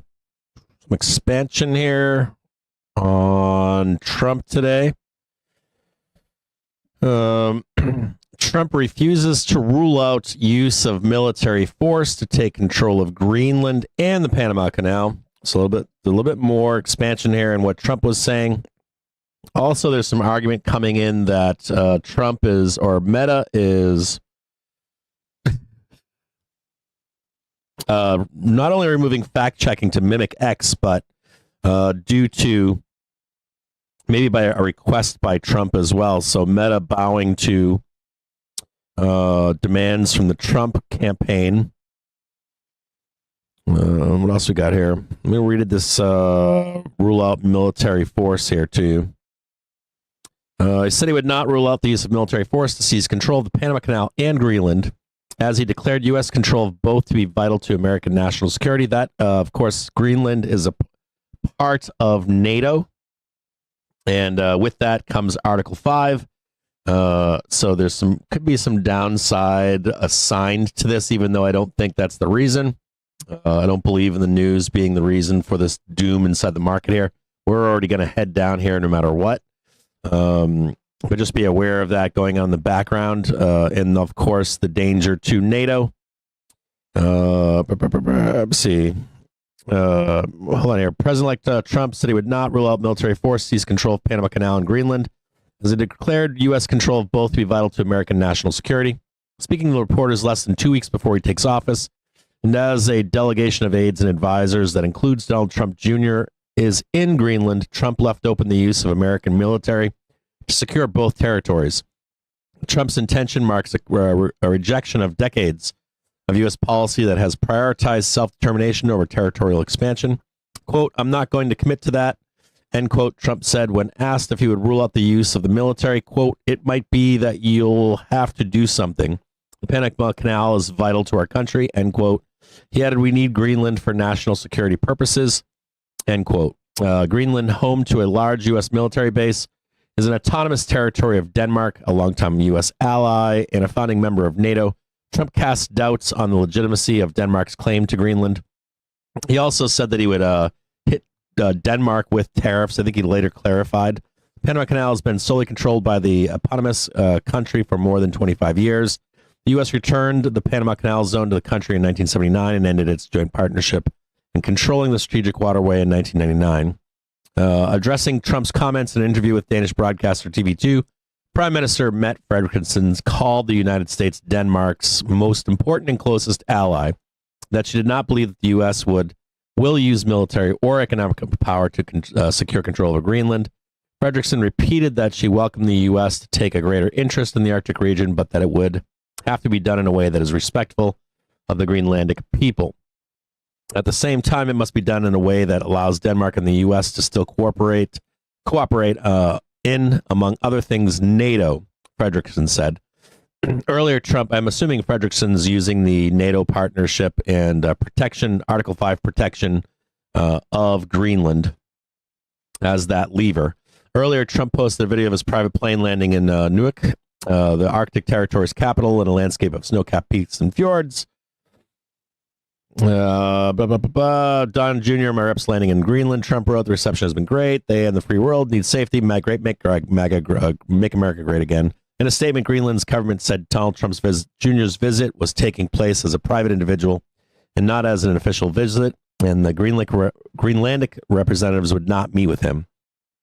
Trump, a Republican, has floated having Canada join the U.S. as the 51st state. I can't believe they're... You know what's crazy is they have to write this stuff like it's real. It's like straight sober face. Trump, a Republican, has floated having Canada join the U.S. as the 54th state. He said Tuesday that he would not use military force to invade the country, Canada that is, which is home to more than 40 million people and is a founding NATO partner. You all know, I'm assuming, what Article 5 is. That would invoke the free world having to come to the aid of any of their partners. Instead, he said he would rely on economic force as he cast the U.S. trade deficit with Canada, a natural resource-rich nation that provides the U.S. with commodities like crude oil and petroleum, as a subsidy that would be coming to an end. Canadian leaders fired back after earlier dismissing Trump's rhetoric as a joke. President-elect Trump comments show a complete lack of understanding of what makes Canada a strong country. Our economy is strong, our people are strong, and we're back down the face of threats. It looks like some of the news, at least, is taking this serious. Today, they're treating this like it's not just banter or stumping. A little bit of a tonal change from the news media, at least. There's a snowball's chance in hell that Canada will become part of the U.S., he wrote. Blah, blah, blah. Promising a golden age of America. Trump also that he would move to rename the Gulf of Mexico the Gulf of America, saying there was a beautiful ring to it. He also said he believes NATO should dramatically increase its spending targets, with members of the Transatlantic Alliance committing to spending at least 5% of their GDPs on defense spending. There's some talk here that this is more discussion to end NATO, or at least the U.S. involvement in NATO. Trump also uses press conference to complain that President Joe Biden was, it doesn't really matter here. Biden, sure, it's all Biden shit. Trump said Biden's effort. Biden's team extracted accessories. That's all I've got for that stuff there. The other thing, too, was another big thing today was that medical debt is now required to be removed from your credit reports, impacting millions of Americans. There's another big news piece there. But you got like Meta, their publicly traded company. Medical debt, that's a big one. Market related. I think that's all I can see here. I'll go back to what I'm doing.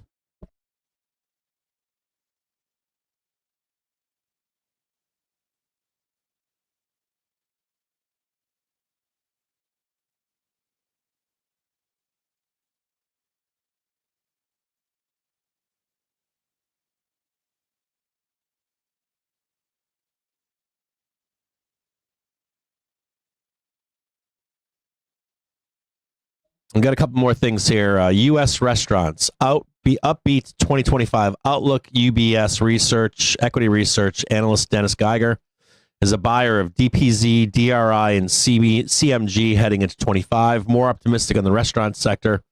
I'm not going to read all of this to you, but he's a buyer of all those tickers. So keep those tickers on the outlook for you. DPZ, DRI, and CMG.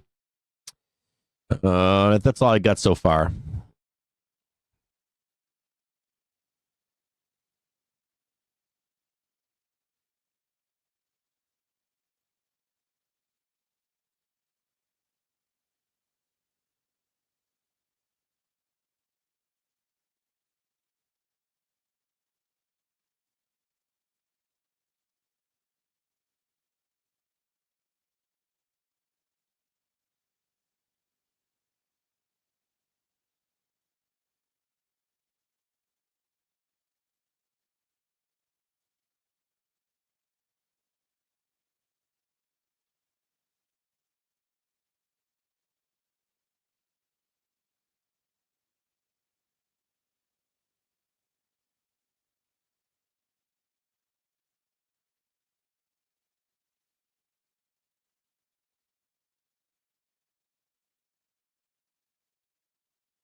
SPX now trading down into local support at 5,900.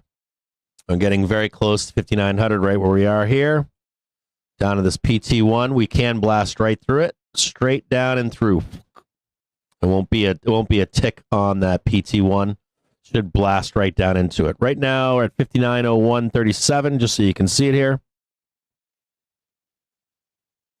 Trading 5,900, 64, 74.87. See if we can slice right through this here, this local support. There's 82 million here today, but we're at like 30 million, 40 million. We usually blast right through it. Keep your eye on SPY to go lower here.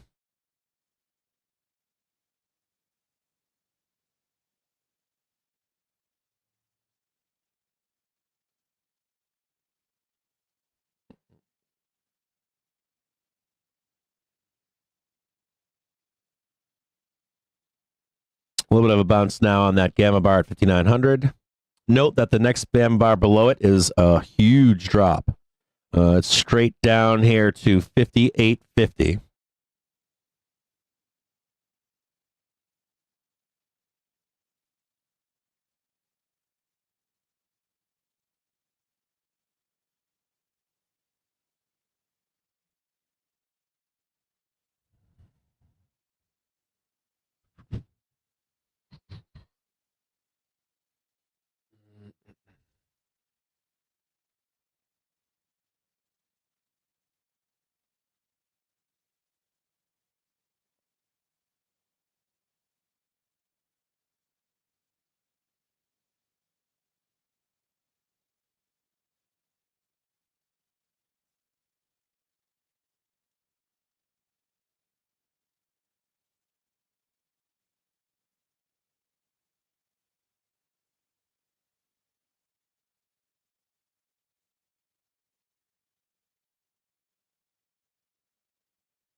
A little bit of a reaction here on 5900 on SPX. A little bit stronger gamma bar that's in here.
Tap, tappy, tap, tap, tap.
We're doing over here.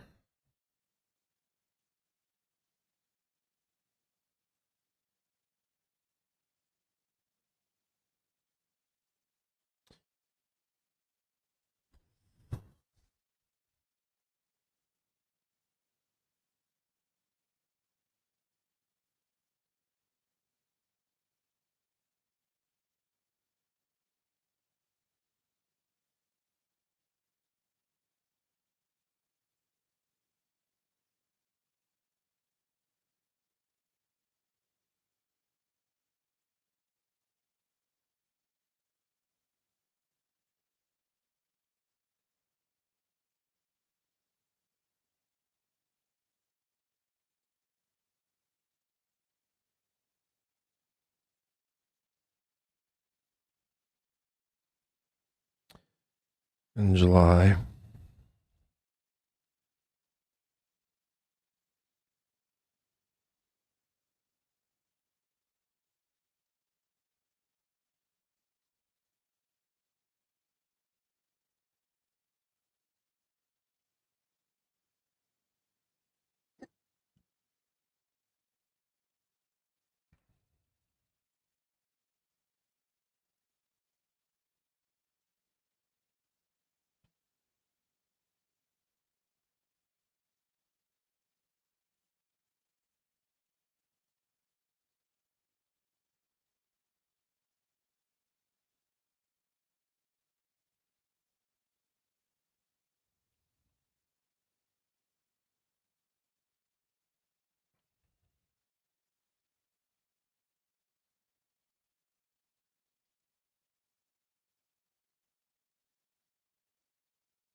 And quarterly.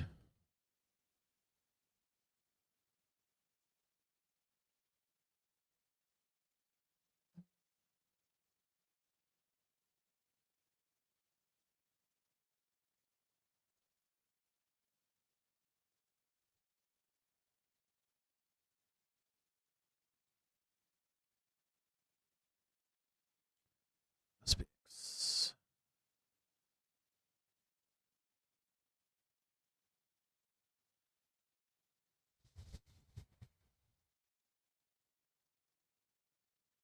According to National Post, Champagne considers the bid for Canadian Prime Minister.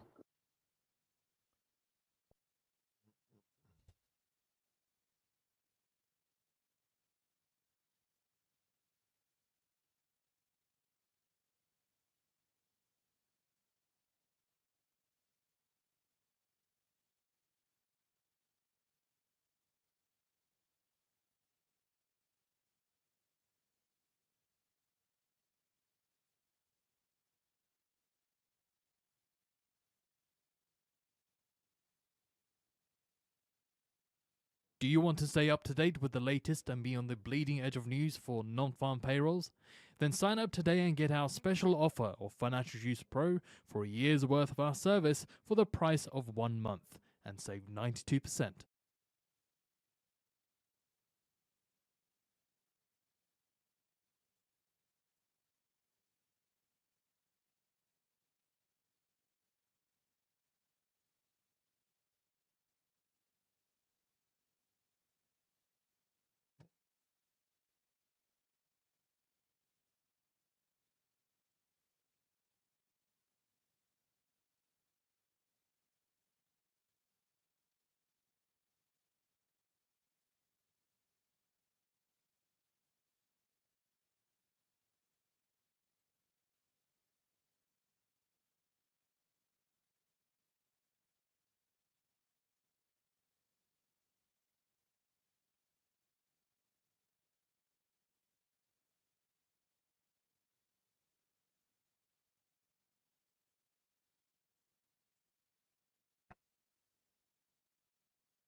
And again, according to the National Post, Canadian Foreign Minister Jolly considers the PM run as well.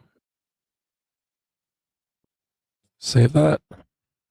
Did I save that? I guess with a question.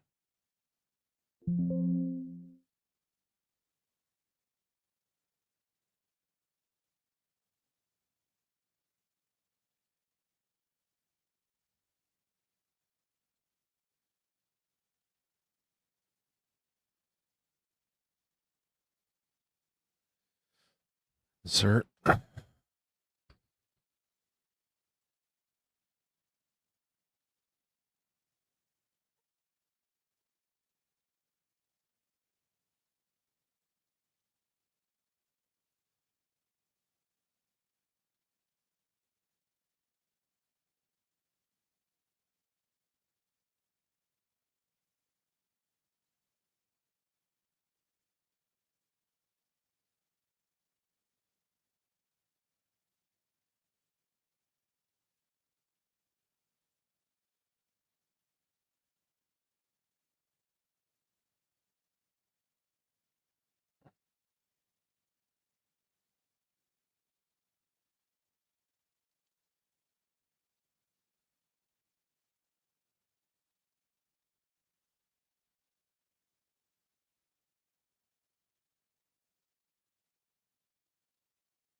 Sorry about that. Let me go. Sorry, I'm writing a bunch of stuff here in the background.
According to Estrella, Panama president won't respond to Trump until January 20th.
First one, do we get the second fraud leg?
Can I make that fair?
1 minute till the market on close.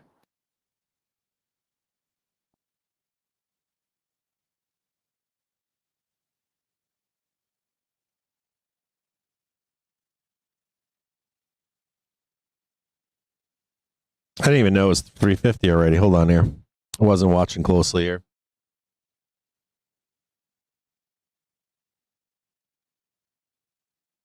Give me one quick second here, guys. Sorry about that. Let me see here.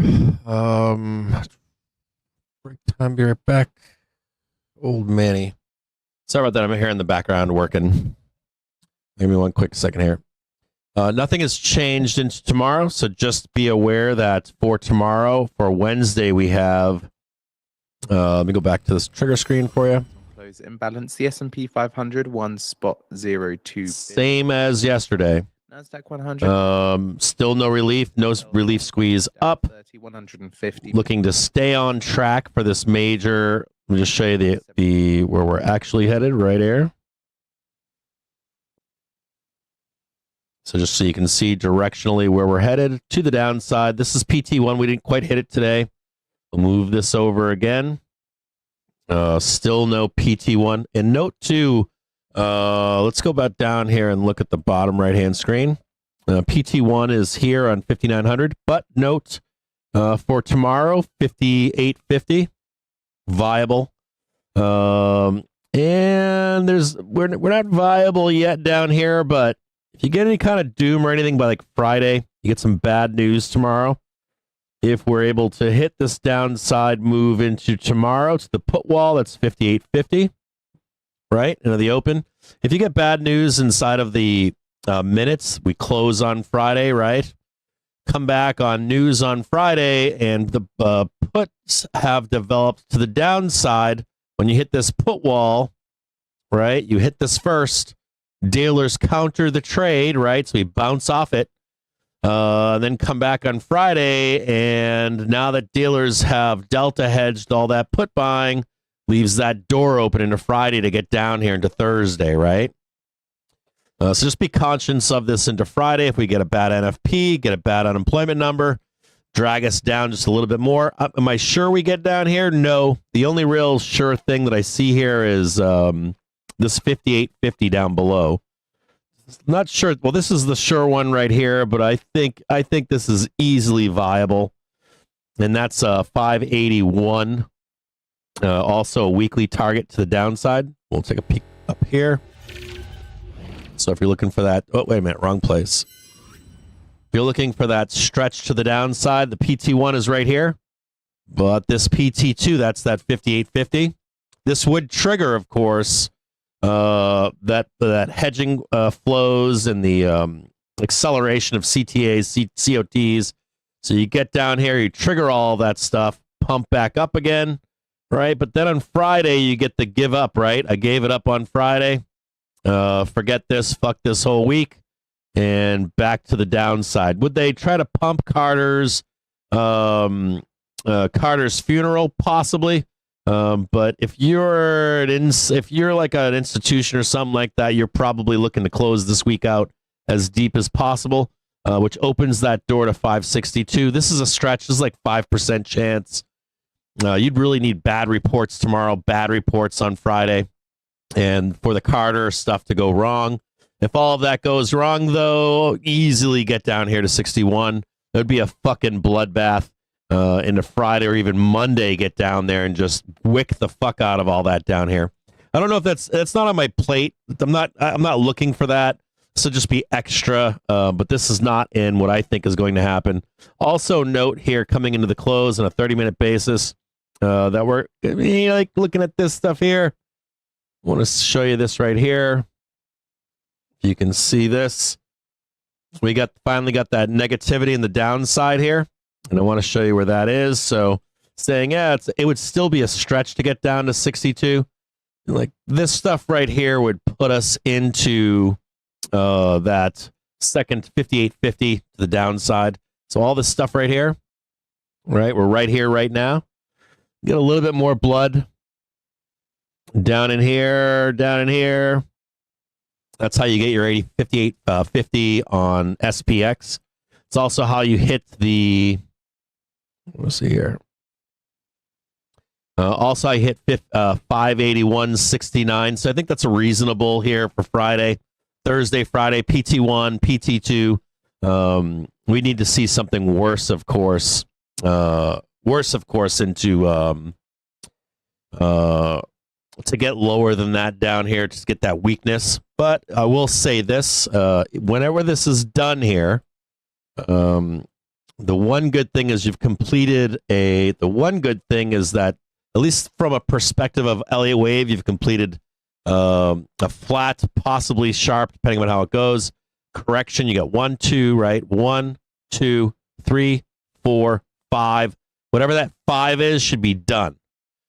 Should be done. So all of this move here from December 18th should come to an end, and you should be looking for some kind of a dip down here to buy either whatever you feel comfortable with, PT1, PT2, and PT3 down here.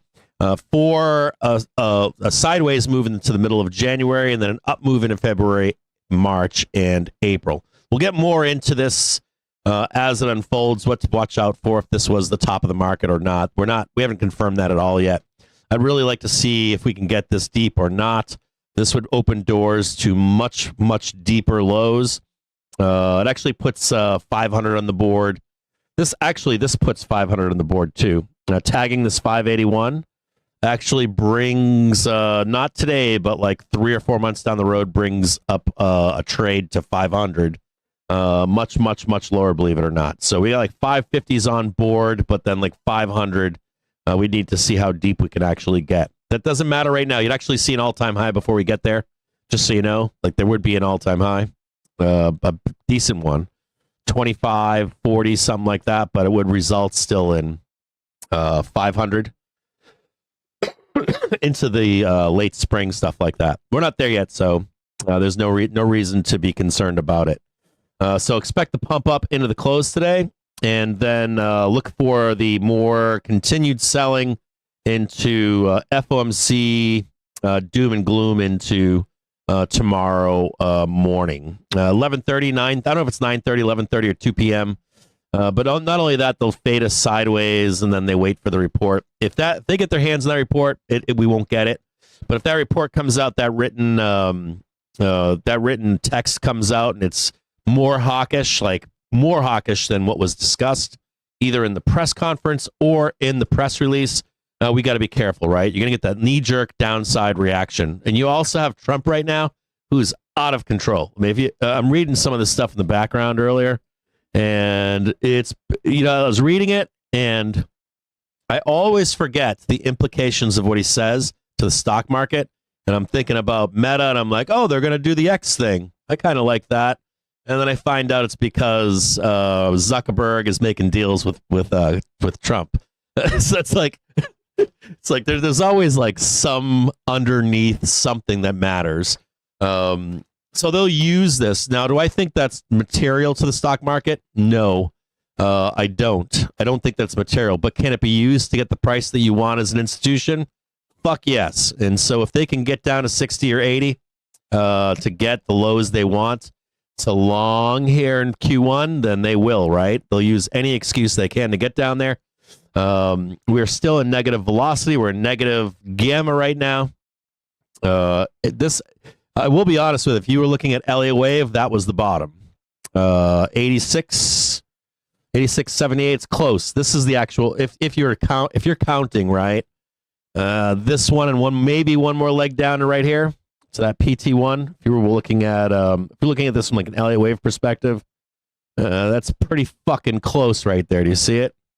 Trying to get long here. I mean, that's pretty goddamn close. Like you're talking 586.76, target of 585.98. That could be considered bottom. If you can weather another leg to here to go higher, this is starting to become very delicious for bulls as we enter this zone here. To start getting long for the next like 3 months or something like that. Maybe even deeper, like April, late April or something like that. So just keep your eyes on all of this. that we're getting close. We're almost there. The pain's almost over for bulls. And I think that's all I've got for you. Into tomorrow, though, I expect that last leg down, or at least that last leg just mirroring this. So this is 2 p.m. I believe that's 2 p.m. tomorrow. Yeah, it looks wonky on a chart like this, but let me put it on a 1 hour so you can see it. It doesn't scale well. So just right in here, you could see more dog shit trading. And don't forget that Friday, like that Friday NFP, even if we're closed on Thursday, right? That Friday NFP unemployment number, you'll know the futures traders will tell you all the time they stay the fuck out of those reports because of the violence that can take place. So this would be Thursday, I guess, and then we're closed, and then like that violence down there to get down to that 61. That could fuck your whole day up, right? So be patient. Watch this whole week unfold if you're a bull, and wait until we get into that like last leg of volatility. You get out the minutes, you get out the NFP, non-farm payroll, and unemployment numbers, and the coast is clear for you. As of for next week, just briefly here. So we've got lots of data this week, right? We had ISM services, JOLTS. We had more manufacturing and services stuff last week. We had a 10-year note today. We get the minutes tomorrow at 2 p.m. You've got some gas stuff, mortgage stuff. You got claims tomorrow in the morning at 8:30. Those don't matter. Trust me, claims don't matter. Whatever that, you can fade that or buy that. You fade it. Wait for the minutes. That's the big news tomorrow. And then you've got a 30-year rate auction on Thursday. Even though we're closed, I'm assuming they're going to do this rate auction on Thursday. So you come in on Friday, and it's a bad auction. Market's down, bloodbathing into non-farms and unemployment rate. Then you get the Michigan consumer sentiment on Friday at 10. Now, next week, heading into next week, this would be the 13th, 14th. This is going into the week before the coronation. On Tuesday, you get PPI. On Wednesday, you get core inflation rates year over year, month over month, year over year, CPI. That's all very important stuff.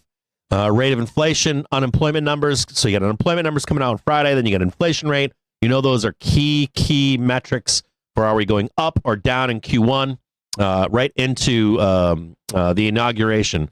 Then on Thursday, you get retail sales. And on Friday, you get more housing starts, more housing data. And you know the housing data is bad. If you guys don't know that at this point, you've been watching the fucking show forever, you know that we called the top in the housing market. That data should be bad. So it should not improve. Should start bottoming soon, but we're not quite there just yet. So some of this data is going to be bad. Like, without a doubt, some of this data is going to be bad. And then we roll right into the inauguration, I believe. That's Friday the 17th. And then we roll right into the inauguration over the weekend on the 20th. And we get right back on, I believe we're closed on that Monday, right? Inauguration day, I think we're closed, but I'm not positive. Don't quote me on that. But I've got no economic news coming in on that date either. So you get the inauguration on the Monday, the 20th.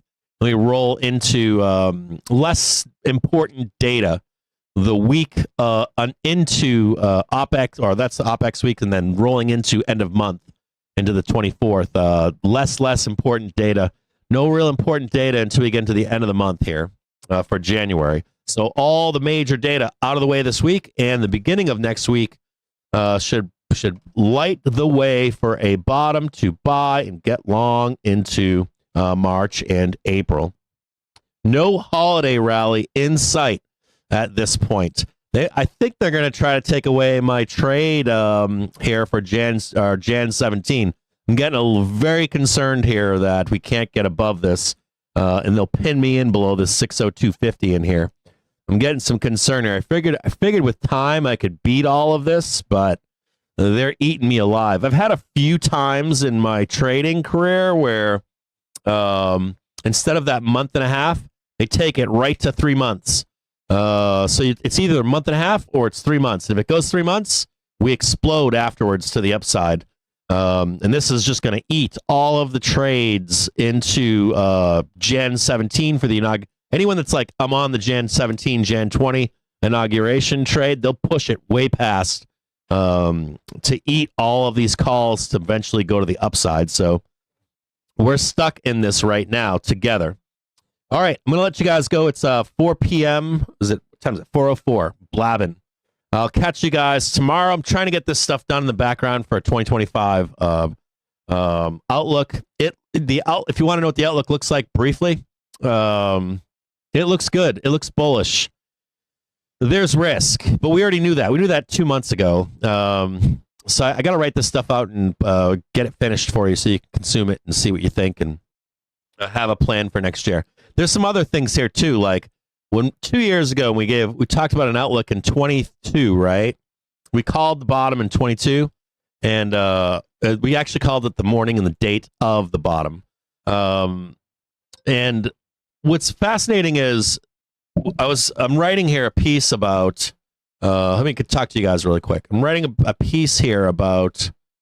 I'm writing a piece right now for you guys about that time period. And we were bottoming in a major way on higher frames of velocity. So it was fairly easy outlook. It was like, we get long. We just dispense like 30% of our net wealth into this market. You hold for a fraud leg down to the downside, another 30% of your cash, and then you have 30% of your cash in hand. But it was easy. And then 24 was easy too. You start the bull run, you get the confirmation in 23. You know you're going to get 24 is going to be a freebie. 25, not so clear. Starts to get a little bit more cloudy, right? And you know that eventually 26, 27, things are expected to get ugly. And you got like business cycles, economic cycles, bull cycles, soft landing cycle, all these things kind of come to a head as we head into like 26, 27, 28. That becomes more or less cloudy. You start trying to get out of market at that point, right? When you start, we get through this upcoming year. But this year, which should have a lot of fake outs in it. We talked last year too about when you get into 25, like you see more down, right? We talked about this ad nauseum, I think, at this point.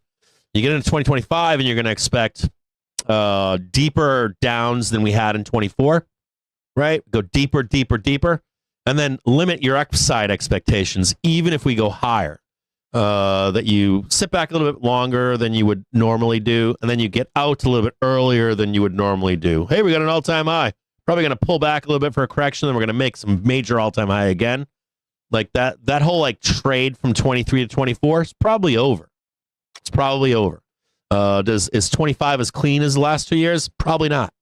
And there's one last part to this, which is the sentiment shift. How long does it take to top? Is it fast or is it long? Is it a longer process or not? Or do we stay into some kind of a modified bubble market? So there's like 3 avenues to trade. The spring should lay this out for us. It looks to me like GS, JPM, Larry Williams. I don't know about our boy back there, Tom Lee, what he thinks, but it looks like all the institutions are set up for both. They're set up for, and this, I think this all has to do with policy. I don't think it has to do with geopolitics. I think it's all policy. I think the first 100 days are going to be crucial. So you got basically January, February, March, April. And you're going to want to see, or they're going to be positioned for both outcomes. They're going to be positioned for Trump wrecks the economy with Elon. I'm going to be honest with you. Trump wrecks the economy with Elon. They send us into a recession, depression. They've both stated this. Though they don't put their weight on that, the banks are saying, no, that's not going to happen, but we're aware of it and we're positioned for it if it does. And then the second outcome, which is we run it hot and heavy into the end of the year.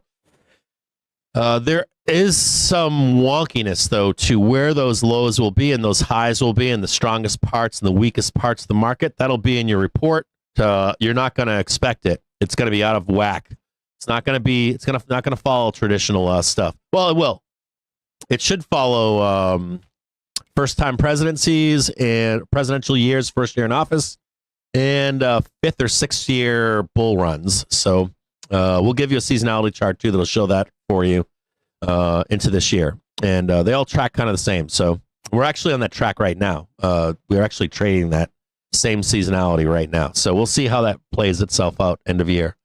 So if you're a bull, look for two major dips to buy this year. Definitely two major ones, two major runs this year, and sit back and wait and see how high they go. You don't want to get caught if it's if they can trap us in there and end the bull market early. That's the risk to this year, is that they end it early and start to make you accept less. We'll talk more about this in the future, but I'll let you guys go. I'll see you tomorrow morning at 9:30 in the morning. Stream will be up. Look forward to reading the minutes with you and digesting what they had to say. I'm fascinated by this, in particular, these minutes, due to the way they dispensed information at the last Fed meeting. It was abnormal. It wasn't a normal Fed meeting that we've been having, where he had an interactive fucking thing going on with the reporters, planting questions and providing specific data that he just even said, I just happened to bring that along with me to answer. So it's a little bit more combative Fed. We've only seen him combative once before since they stopped being combative or adversarial to the markets.